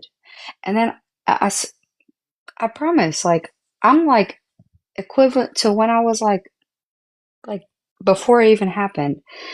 And then you want to talk about Dr. Sebi. You know, there's a lot of like forget what he's saying. It's because he was a black man that was saying it. Right now, it's even clarified that a bee can sting a person's chest and cancer is eliminated in 60 seconds. And then they all of a sudden eliminate a whole entire bee. What do you call it? Like when a whole like acres of land are catering to like a for like that particular hive. Does anybody know what that's called? What, a colony? Acres. I don't You've seen know. a colony, right? Like in a little bubble, right? They've the U.S. First off, you know this, right? Like the U.S. you talking is about like a honey farm? hmm? You just mean like a Or a honey farm, swarm? regular beekeeps, like Right. So have you ever seen like a beehive Right. in your lifetime? Yeah. That's what, less than a foot. Now imagine acres of that. That's intentionally. If we don't have bees, we can't exist. Once the bees are gone, we're as human beings, we can't exist that much longer. There's in the United States, there's like this whole like I think it's thousands of acres of land. It's like intentionally here for bees, and it just got accepted that the whole land of that is about to be eliminated for data centers. And before that, it was just recognized that a cancer can be eliminated completely just by a sting in the chest by a bee. And then as soon as they found that out, they're eliminating cancer center. I mean, we gotta stop acting like it's just a coincidence. I hate the idea of coincidences. I think we gotta follow the pattern of what's happening. All right. Let me go ahead and respond to the things Mm-hmm. and bring it back to what we were talking about with Dr. Sabi. So, or Mm-hmm. even using your example, Mm-hmm. he got claims that he could cure herpes, HIV, AIDS, cancer, diabetes. Okay, so Mm-hmm. my thing, what I'm saying with Dr. Sabi is we need the evidence, right? We need like we need to make sure that it's replicable. So, like, however, like what you went through, it would be considered anecdotal, because we wouldn't know how to replicate it or reproduce it because nothing was documented, no experiments taken. It was just supposedly like a one off. I don't know if y'all are familiar with the placebo effect, but that's kind of essentially what it is. Now, the placebo effect, it did have brief studies, but not nothing long term because, of course, a doctor can't give somebody a water pill. That would be considered malpractice. But in the placebo effect, it did show a phenomenon I guess like a psychological explanation that caused like biological changes because a person perceived that they was going to be healed. And I don't know if that was the case. And then that's why I say a lot of the times when I be coming up on here and I be addressing people's faith, I do kind of think about that, because what if this is really causing, like real life changing for these people? It's just in a science that we haven't comprehended or understood yet, because ultimately it's going to be in a science. Mhm. But that's the reason why I'm talking about with Dr. Sebi. It's like, and he did get a little famous before Left Eye, because his case was like in the 80s. But that's kind of why famous people end up dealing with him. But the claim was that he healed these people, and that it got dismissed because of like so many character witnesses came to like present evidence, but they didn't present any evidence because it was all, like I said, anecdotal. And he really won because of a jurisdiction, because obviously he was based in Honduras and not America.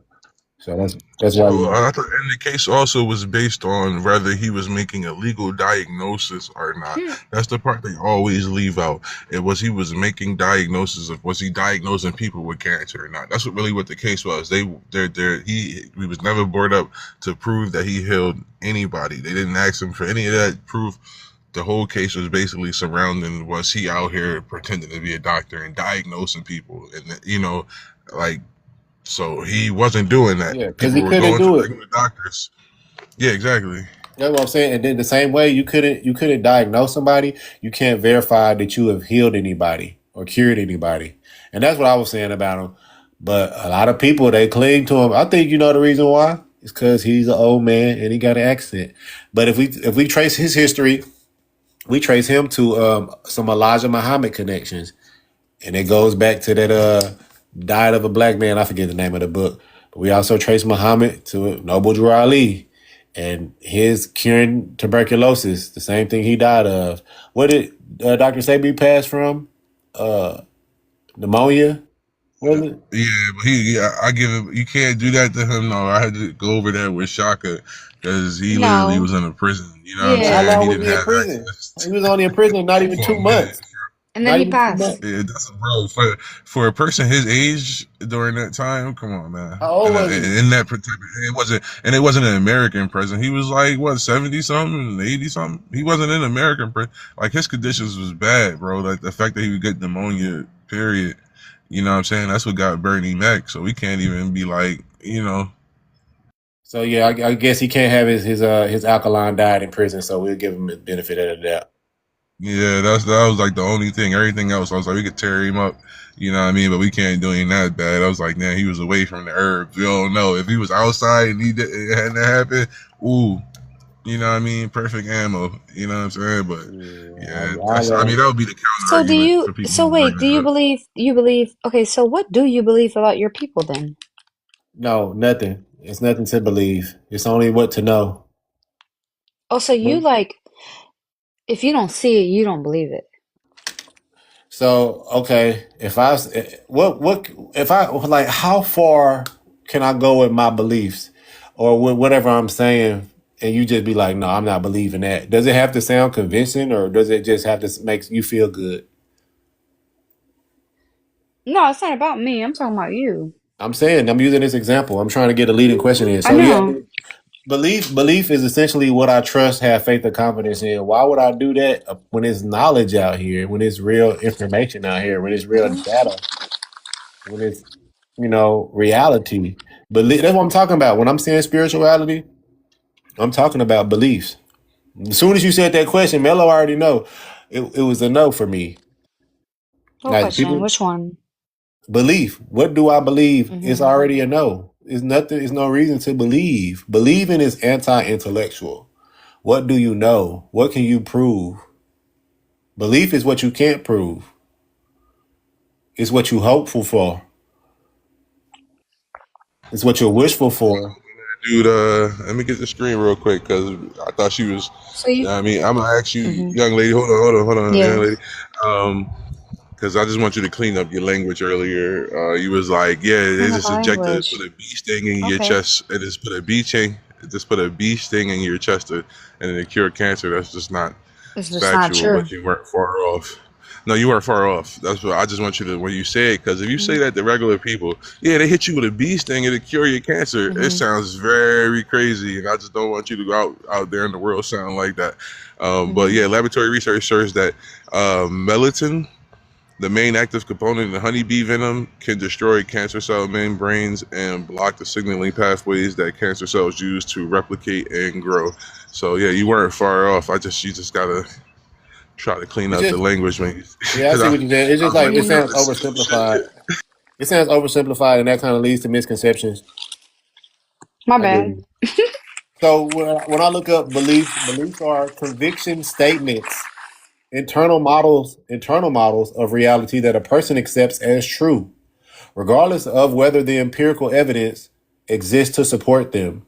They serve as psychological filters humans use to make sense of the world. Bro, why is it like shitting on? Listen, to me, when I'm reading this, it's just shitting on beliefs. Look, I don't put I want to show you this because a lot of people, they'll show the AI shit, but they won't show the prompt. I'm not putting nothing extra in this. And this isn't like ChatGPT where you build a relationship with it. This is just the Google AI model. What are beliefs? They are conviction statements. That's literally hearsay. Internal models, that's subjectivity, of reality that a person accepts as true. There's no internal model of reality. It's only reality. But nonetheless, they accept it as true, regardless of whether empirical evidence exists to support them. So regardless of... Go ahead. You don't think like what you experience is an internal model of reality? Like you think what you experience is what everyone else experiences? Yeah. What time is it? Or where you at? I mean, you're talking about the like simple things like that. Like it's in your face. I'm talking about. Give me something else. I'm talking about your reality though. Like you can see something, experience something in front of me, and then I can be right next to you, and we have two different perceptions about it. Two different perspectives, two different perceptions. You walked a whole different life. I walked a whole different life. If we're next to each other, we're going to see things completely differently. But are we both seeing them? What did it just say? What did it just say? It says, I didn't get to read more than the first paragraph. A belief, it's a internal models of reality, and we're gonna use that as perception. Perception is the. You think your reality is the same as everybody else's? Just because y'all see the same clock. Reality. Just because you see the same clock. It's only one reality, though. We only living in this reality. There's no different reality. I mean, look, my experience is unique, of course. Like I can have a twin brother. That's your reality, though. Yeah, but it's the same. It's not. Everybody has different experiences in the same reality. Nobody's walking in the same footsteps. You're simplifying a complex situation. If the person with the pew is standing right in front of the person, right, and he pews somebody else, are they still experiencing the same reality? Are they still living in the same reality? They are. But the person being pewed is not living the same experience as the person pulling the pew. That's why I said if he has a clock in front of him, I'm gonna see the clock too. Yeah, we gonna see the same time. I got that drift. I'm saying though. Yeah, but I'm directly addressing that we are in a shared reality, because that person with the pew, if we don't all experience the same realities and the same experiences, that person with the pew shouldn't be able to pull the pew and put and then pew the other. I hate that we gotta talk like this on TikTok, but and be able to pew the person. It should go right through them. It shouldn't even be like, I don't believe in that bullet. I'm not simplifying it to that point though. I was saying, like he said, the thing that you're talking about, I was saying it's simple. It's another concept of, like, he brought up the clock, and like it's as if, hey, you see the clock right there, right? It's ticking, ain't it? We both see it. Is that a different reality than mine and yours? No, that's not the point. But the reality that you live in, how you exist in life, somebody could stand next to you and see the same clock, and like you, the example you gave, see the same thing, So and you still live a describing more like completely from the different standpoint that They experience. live in a different experience, but it's still based on the same reality, right? It's based on the same like laws of nature and the same concepts that we live in. Yes, but she it's pretty coming much off. This is described my from thing. the This is my thing. standpoint that This is my thing. I think it's coming off as, and I'm not trying to say like I'm beyond it or I'm above it or beneath it. It's more so like I feel like it's coming off like um as a human being, you're the highest and you can be the lowest too. And that's it. I Like don't think you are it. And you that's know when it. I be Like, talking to how people. do you know that? Like you didn't even, how do you know you're created by, you came out of a woman. Like, how do you even know that? I don't know what that means, but look, you know when I be talking to people You on don't this know what that app, means? I come out of Dumb. woman. I don't know what that part You means. came out of, you didn't even create yourself. How do you know like how creation even works is what I'm trying to say. There's no creation. It's like see, this is the thing. This is the thing. This is it. When I be on this app, oftentimes this See, is what I I was can't talking to. even. This is what I was speaking to earlier when it was like the inferiority complex. People want to feel special. They want to feel unique. They want to Mm-hmm. feel chosen. They want to feel created. Like, you don't know how many times I be hearing people talking about we the chosen people and all this extra stuff. Right. I think that's where it comes from. Even what you was talking about with the Africans and the Europeans, them motherfuckers is Mm-hmm. humans. They're both Mm-hmm. humans. I hate to say this because, like, I was watching the verdict. Well, I was watching this live where they was waiting on the verdict, and there was so many racist white T people in that bitch, and I just, I want to be racist back, but I'm like, I did not see this video. I'm like, Mm-hmm. I don't know who seen the video or got something to say about this case, but I can't really say it. Even though I'm black and I know everything is based in tribalism. I'm like, I'm trying to be tribal, be down. I'm like, I didn't see what Yeah. happened. I don't know if he in the right or the wrong. Mm-hmm. But I think ultimately that's just how people are. People are tribal. They want to, and even like what happened with the New York game. At the end of the New York game, these motherfuckers ain't got nothing better to do, nothing to give themselves a sense of belonging, or besides being part of a New York Knicks fans, and where they attacking these fans after the game. Ultimately, when we talk about reality and the perception of it, what I'm talking about is we share the same objective laws of nature, and that's what I brought up time, because it's that's a part of it, time and gravity. Our psychological realities are different because our mentals are individual, as we filter things different based on our experiences and those interpretations of the physical world, through our personal lens, whether that's a perception or belief. But yeah, I just think it kind of comes off as like we trying to make something seem special. That's why you had to preface with, you're not trying to sound above or below, but yeah, we're all pretty moderate. Even me, and I say even me as being arrogant, because I be trying, think that I know a lot more than a lot of other people, but at the end of the day, I'm gonna get ate up by worms too. So we ain't shit out here, and I think it's important that we know that so that we can try to, I hate to say it, but ultimately it's not gonna happen in this lifetime, so I don't matter. Unite as humans. But as long as we caught up in this little set tripping petty shit, I mean, that's just kind of what it's going to be. People trying to feel like they got one up on somebody else for whatever reason. Speaking of that, because I've heard you, put your foot on necks, respectfully, just in other layman's terms. So, do you feel like it's easier to unite people with the truth, or do you feel like it's easier to unite people with ignorance? It's easier with ignorance because the ignorance Right? will be Okay. like a common enemy. Like, say we got an enemy and then we can unite.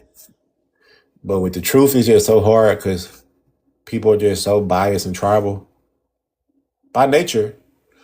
By nature, and we've been that way longer than we've been. Like I'm talking, like this, the conversation that I'm having today, we've been spiritual, we've been animistic, we've been shamanistic, we've been religious for far longer than we've had the ability to be logical and scientific.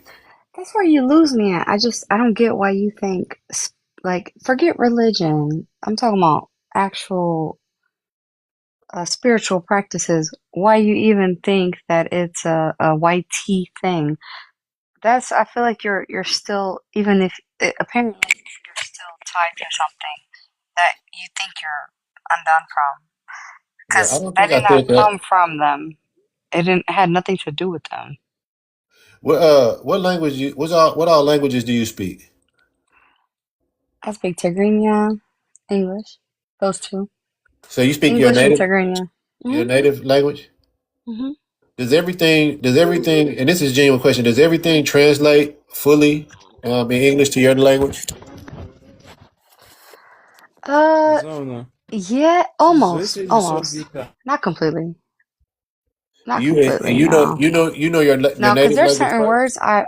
there's certain words I'm like, oh, or in English, I'm like, how do you say that in English? Or how do you say that in my language? Yeah, so Which there language is a did you know disconnect. first? My language. Yeah. Okay. Well, no, and I'm not saying that spirituality, as we know it, comes from Europeans. We know that, like, I know that all tribes or ethnic groups had their own spiritual practices before being, colonized and coming into contact with missionaries. Mm-hmm. But I just still think it's not practical. You know, but if that's okay, that's what kills me is because not kills me. I mean, pew, my bad, y'all. Um, No, you good. I that's think you what do. throws me off is if the concept of typically it's women um that and this is me giving homage to the women, to ancestors that are way beyond me, and I don't even practice anything. I'm just saying that like it doesn't make sense that all the women that are African or black, whole diaspora, that's it.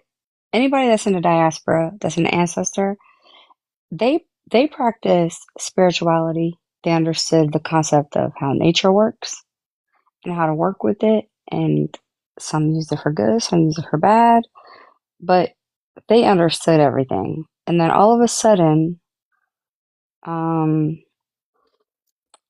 uh, YT, barbaric behavior came in, and they started saying, "Hey, I like," just like the thievery started happening. Hey, that's mine. The biggest thieves in nature came around and said, "Look, this is mine." And now, even when our people are trying to like you right now, saying, "Look, I don't know, I just believe myself."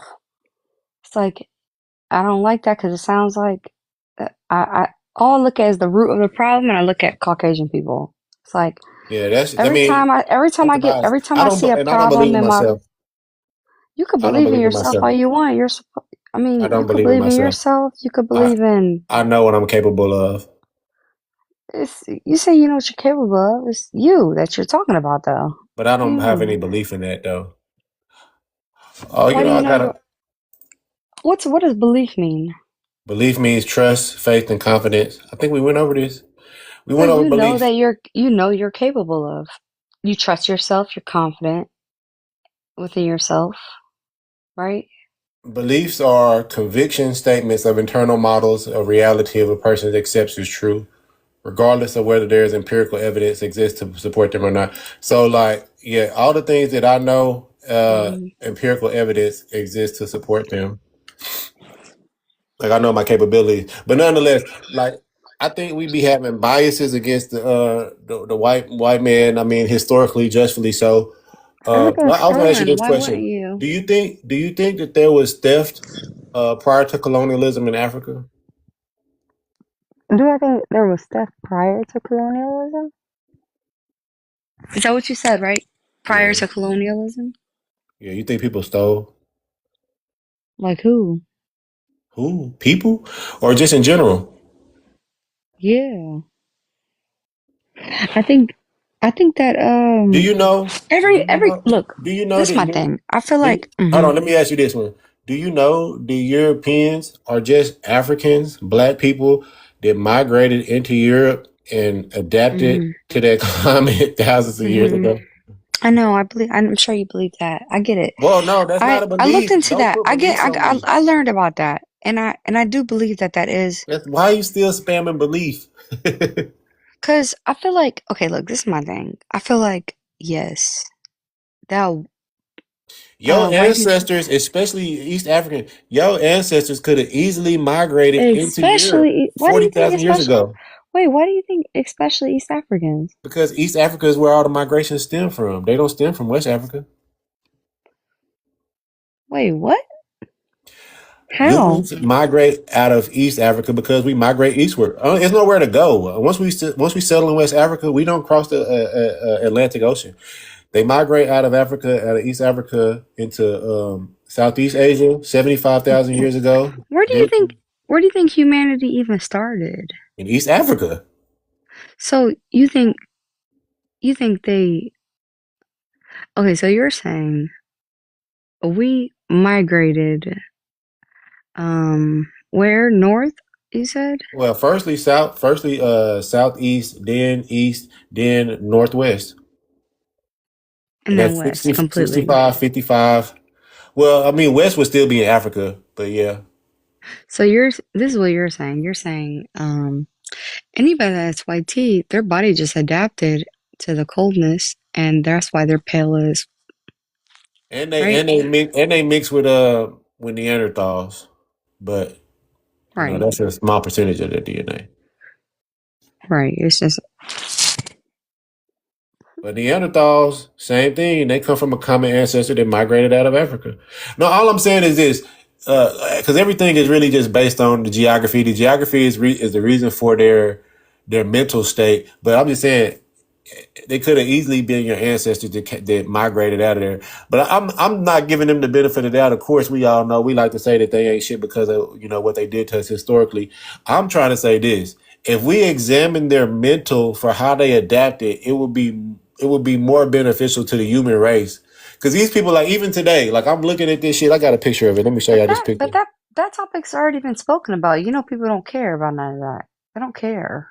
What you mean? What topic? About their mental? About the fact that they're African. Look at I said, look at this dude look like OHF. You think when you see a white people person, they're like, well, the average. You think they're like, yeah, I came from Africa. Yeah.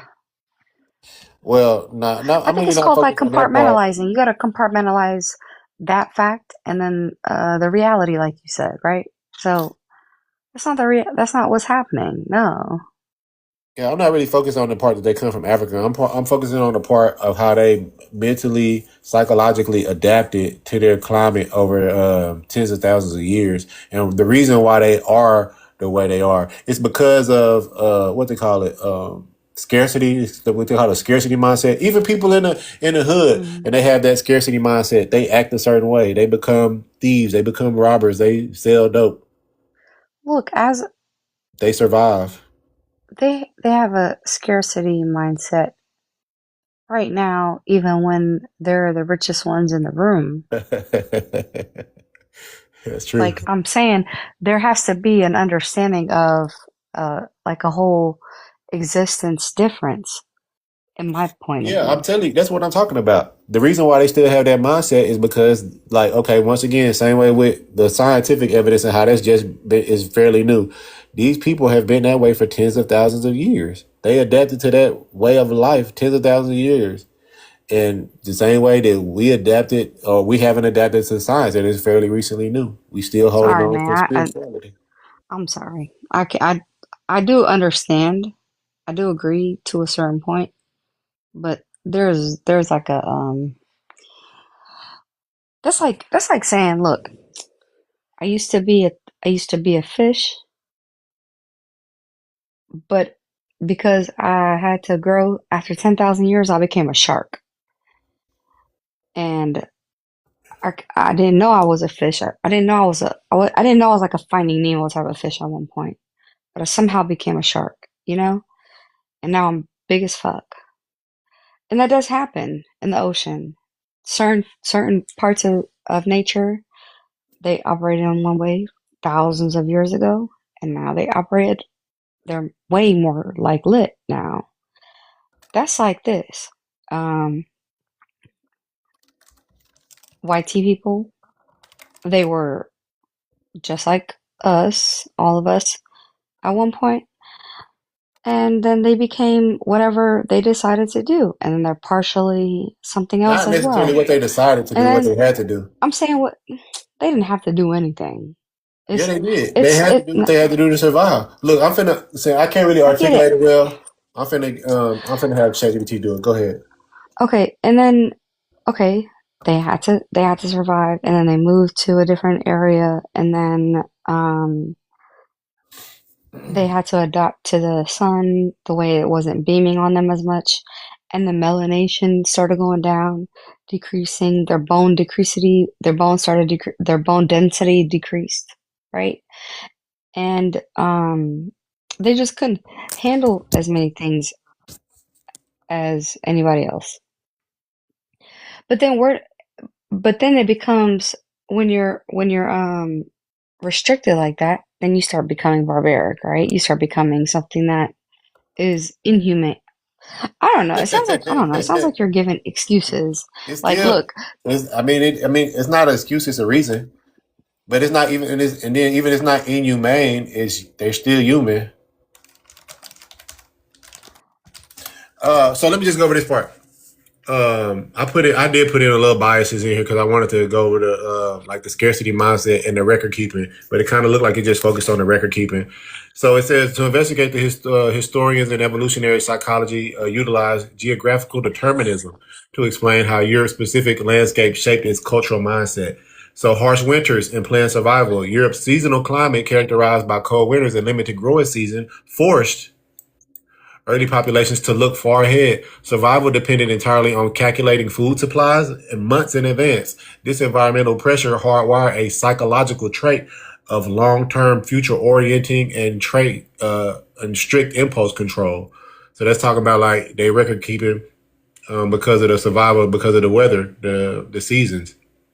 Fragmentation of chronic resources scarcity. Unlike the massive unified river valleys, here we go, look at talking about in China and Egypt, Europe's geography is highly fractured by mountainous ranges. Do you know that there is more habitable land in the Americas, just in this one country, than there is in the whole continent of Europe? Think about that. Dense forest and jagged coastline. This fragmentation split the population into competing tribal for national units. See, now they compete in tribals opposed to Africa, where it's like, especially in the tropical zones, where it's bountiful, creating permanent scarcity mindsets because the fertile land resources were limited. Groups viewed wealth as zero sum game, driving cultural psychology focused on intense competition. So I went to colonialism. Let me just read a little bit of this for colonialism.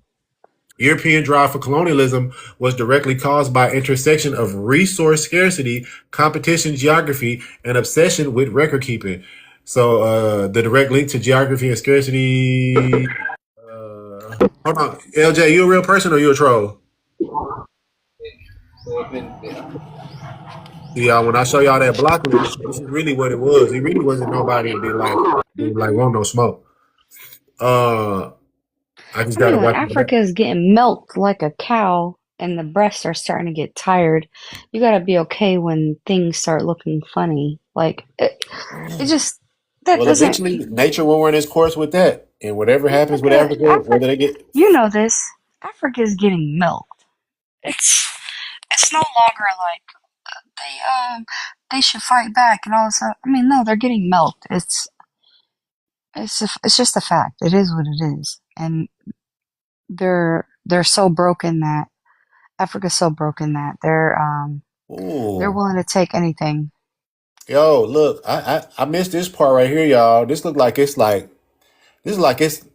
everything right here. It's talking about the Ottoman blockade. Y'all familiar with this? I'm gonna have to do a video on this. It says when the Ottoman Empire closed traditional overland trade routes to Asia in 1453, Europe's geographic isolation left it with a stark choice: face economic starvation, or use its seafaring technology to conquer new ocean routes.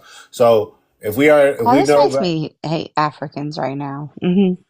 well, that's kind of why I be sounding like I sound a little bit more on the Because what do you pessimistic mean side. you're waiting for them?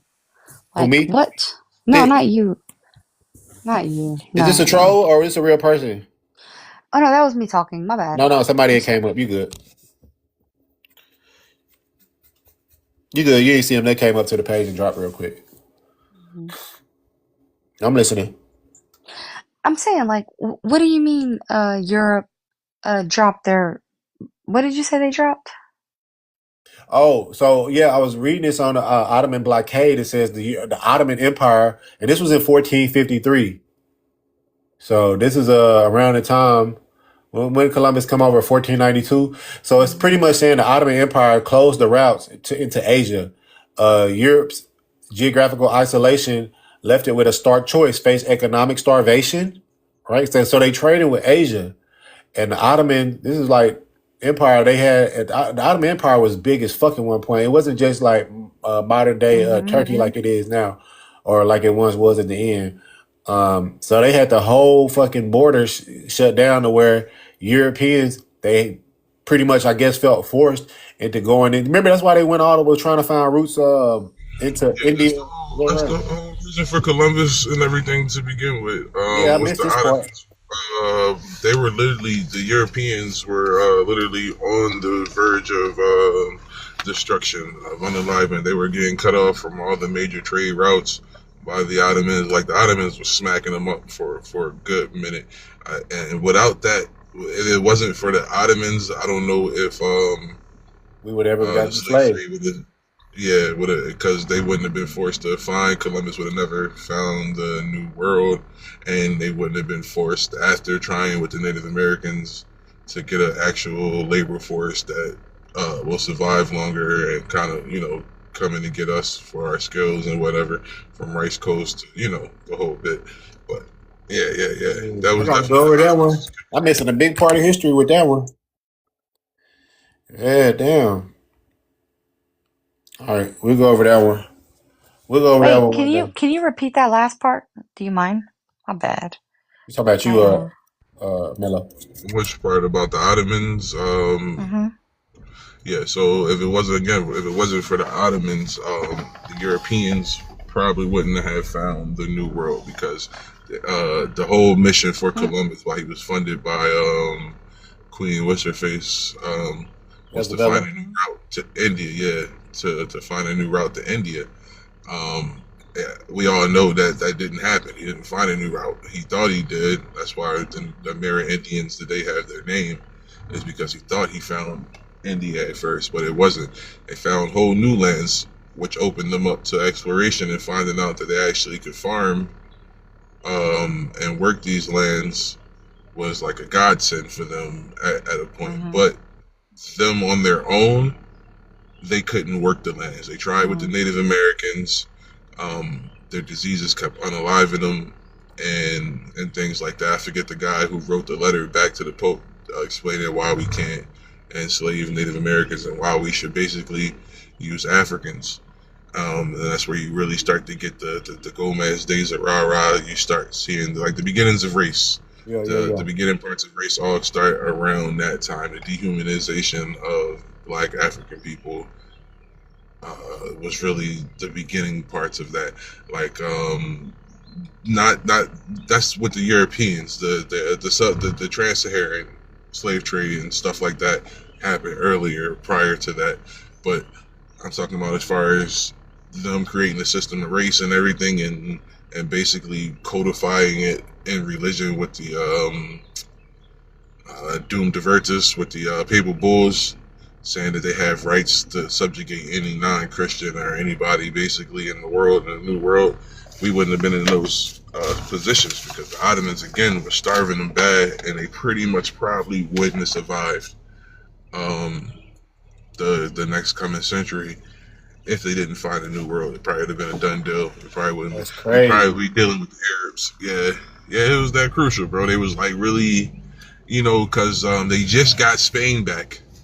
right before that. You know what I'm saying? From the Moors. So they just got Spain back by 19. I mean, I'm not 19, by 14. What 40? I mean 91 or some shit. Like when they get it back, so around that time. They got the whole coast sold up. Exactly. So these people had no choice but to go. Exactly. Yeah, I mean, see, I cherry picked that scholarship because of Osmond the First, because I know that's where the Moors get that little Bay surname from. But I never really looked into this because I'm like, why is it highlighted like I read it before? The rise of the Ottoman Empire. Yo, I'm missing out on that history. That's some crazy shit. But yeah, nonetheless, that's the reason why they was forced out. Yeah, because there's no maps prior to what 14. There's no maps prior to 1492 that even kind of mention the Americas. We don't even get an America on the map to like 15 something. You know what I mean? Like the Americas or whatever, Americas Vespucci and all that. Yeah. And when they first start showing America on the map, it's only a piece of South America because they didn't know what the hell was up north. They didn't know nothing about North America, you know what I mean, or Central America, basically, to that point. So you can kind of see with the cartographers, the discovery of the new land in real time, basically, with their maps, because, you know, again, they was focusing on, you know, they found Haiti, and they found some other islands, Canaries and all that, and they were subjugating the people there for a while before they moved on. But yeah, I'm trying to find that map. I don't know if this is the exact one, the map that Columbus was trying to use. I don't know if this is even it though. I remember it being a little less than this, but this is a 1480 map. I don't think this is the one though, from what I remember. No, I think that is the one, because if you look over to the left side, you don't see. You see, like, that's supposed to be Africa right there at the left, at the south, on the left, I believe that's supposed to be Africa. Right here. Yeah. But this is all they know of Africa, so North and East Africa. And this is exactly. Okay. Yeah. Okay. Yeah. There you go. Because people like this. Okay. Because people like to.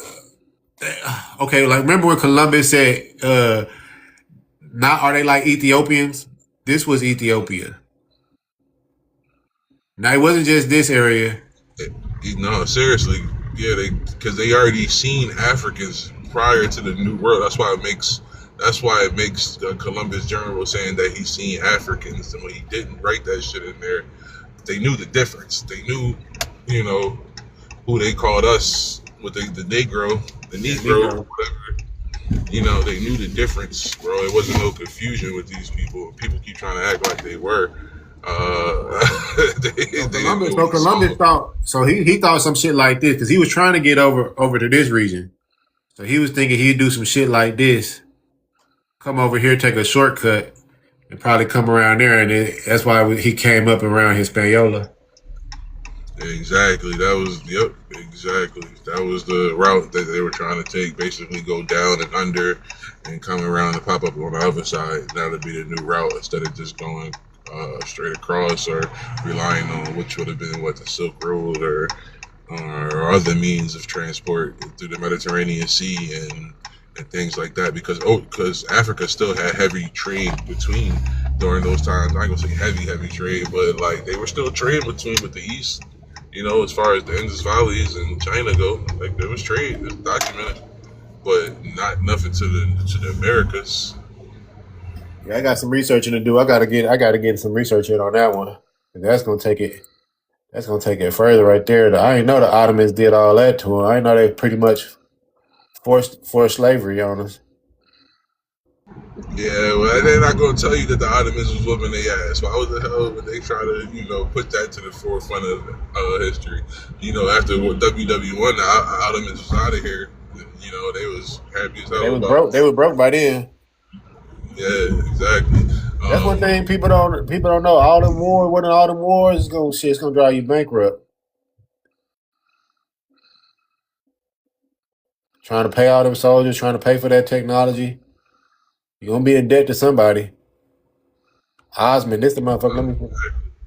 Especially if you're not constantly bringing money in and campaigning. That's what the downfall of most of these people is: the constant expansion, the growth, trying to keep up with the growth, covering more territories, and especially I think like if you had a society, I think like the cons where like every time the generals always had to get new land or some shit like that, so it was like kind of forced. You're like, because of traditions, you're forced to expand because of your customs. You know what I mean? It's like some people shit was set up like that, but yeah, bro, the Ottomans, they destroyed what was left of the Byzantine Empire, the last of the Romans before I think it was the last of the Roman empires right there was the Byzantines. I think the Germans trying to take up the mantle with the Holy Roman Empire, but they're not really Romans. You know, they were getting subjugated by the Romans for centuries and shit like that, and not millennia. So yeah, That's crazy, bro. Damn, that's crazy. Yeah, it says rise. Had they rise 1071, 1453, classical age, 1453 to 1566. You yeah. I motherfuckers think they just was the first declined. people with the cannon, bro. I think they was the first people with the cannon on the battlefield. It was the Ottomans. I think it came from them. This is what I was saying. This is where the Moors got their shit from with the Bays. The Bays, the Balex. Oh, man, this is a lot of history on here.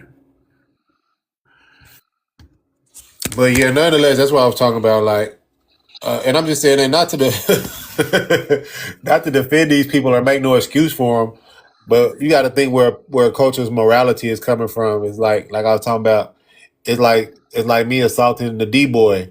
I look at the D boy and be like, or think about what's it, man? Not Frank Lucas. What's the one that did the story about the snowfall? Like, even though he kind of had a different story, but you got to think people going through poverty, they gonna do what they want, what they got to do, what they feel like they got to do to survive, and they gonna acclimate to that. So definitely not giving these people no excuses. I mean, they still need to come out their pockets, but that's just how it happened. I don't think they was thinking about what's the one name, the story in South America and Brazil, how they doing and people hella wrong. You got to think what the Mesoamericans was doing, what the Aztecs was doing. They was sacrificing their own people because of we talked about earlier with the mythologies and these people taking it literally. Them people definitely took it literally. chopping off, you know what I'm saying, domes and rolling them down to the ziggurats because of their eclipse and shit. Yeah, I think they were again targeting like surrounding ethnic groups for sacrifice, and also to appease their expansion goals. I think they still got beefs all the way till today from that type of shit. I'm not sure. Like we call them Mexica, and I don't even know if these groups kind of like each other today. Now they the MS-13s. Yeah, that's wild word. I be thinking about it. Them people will be cold in the city. MS-13 was from Honduras, wasn't they, man? I think they was like they started off as like Hondurans. I think the MS-13. I think they started off as like basically a hippie movement in a way.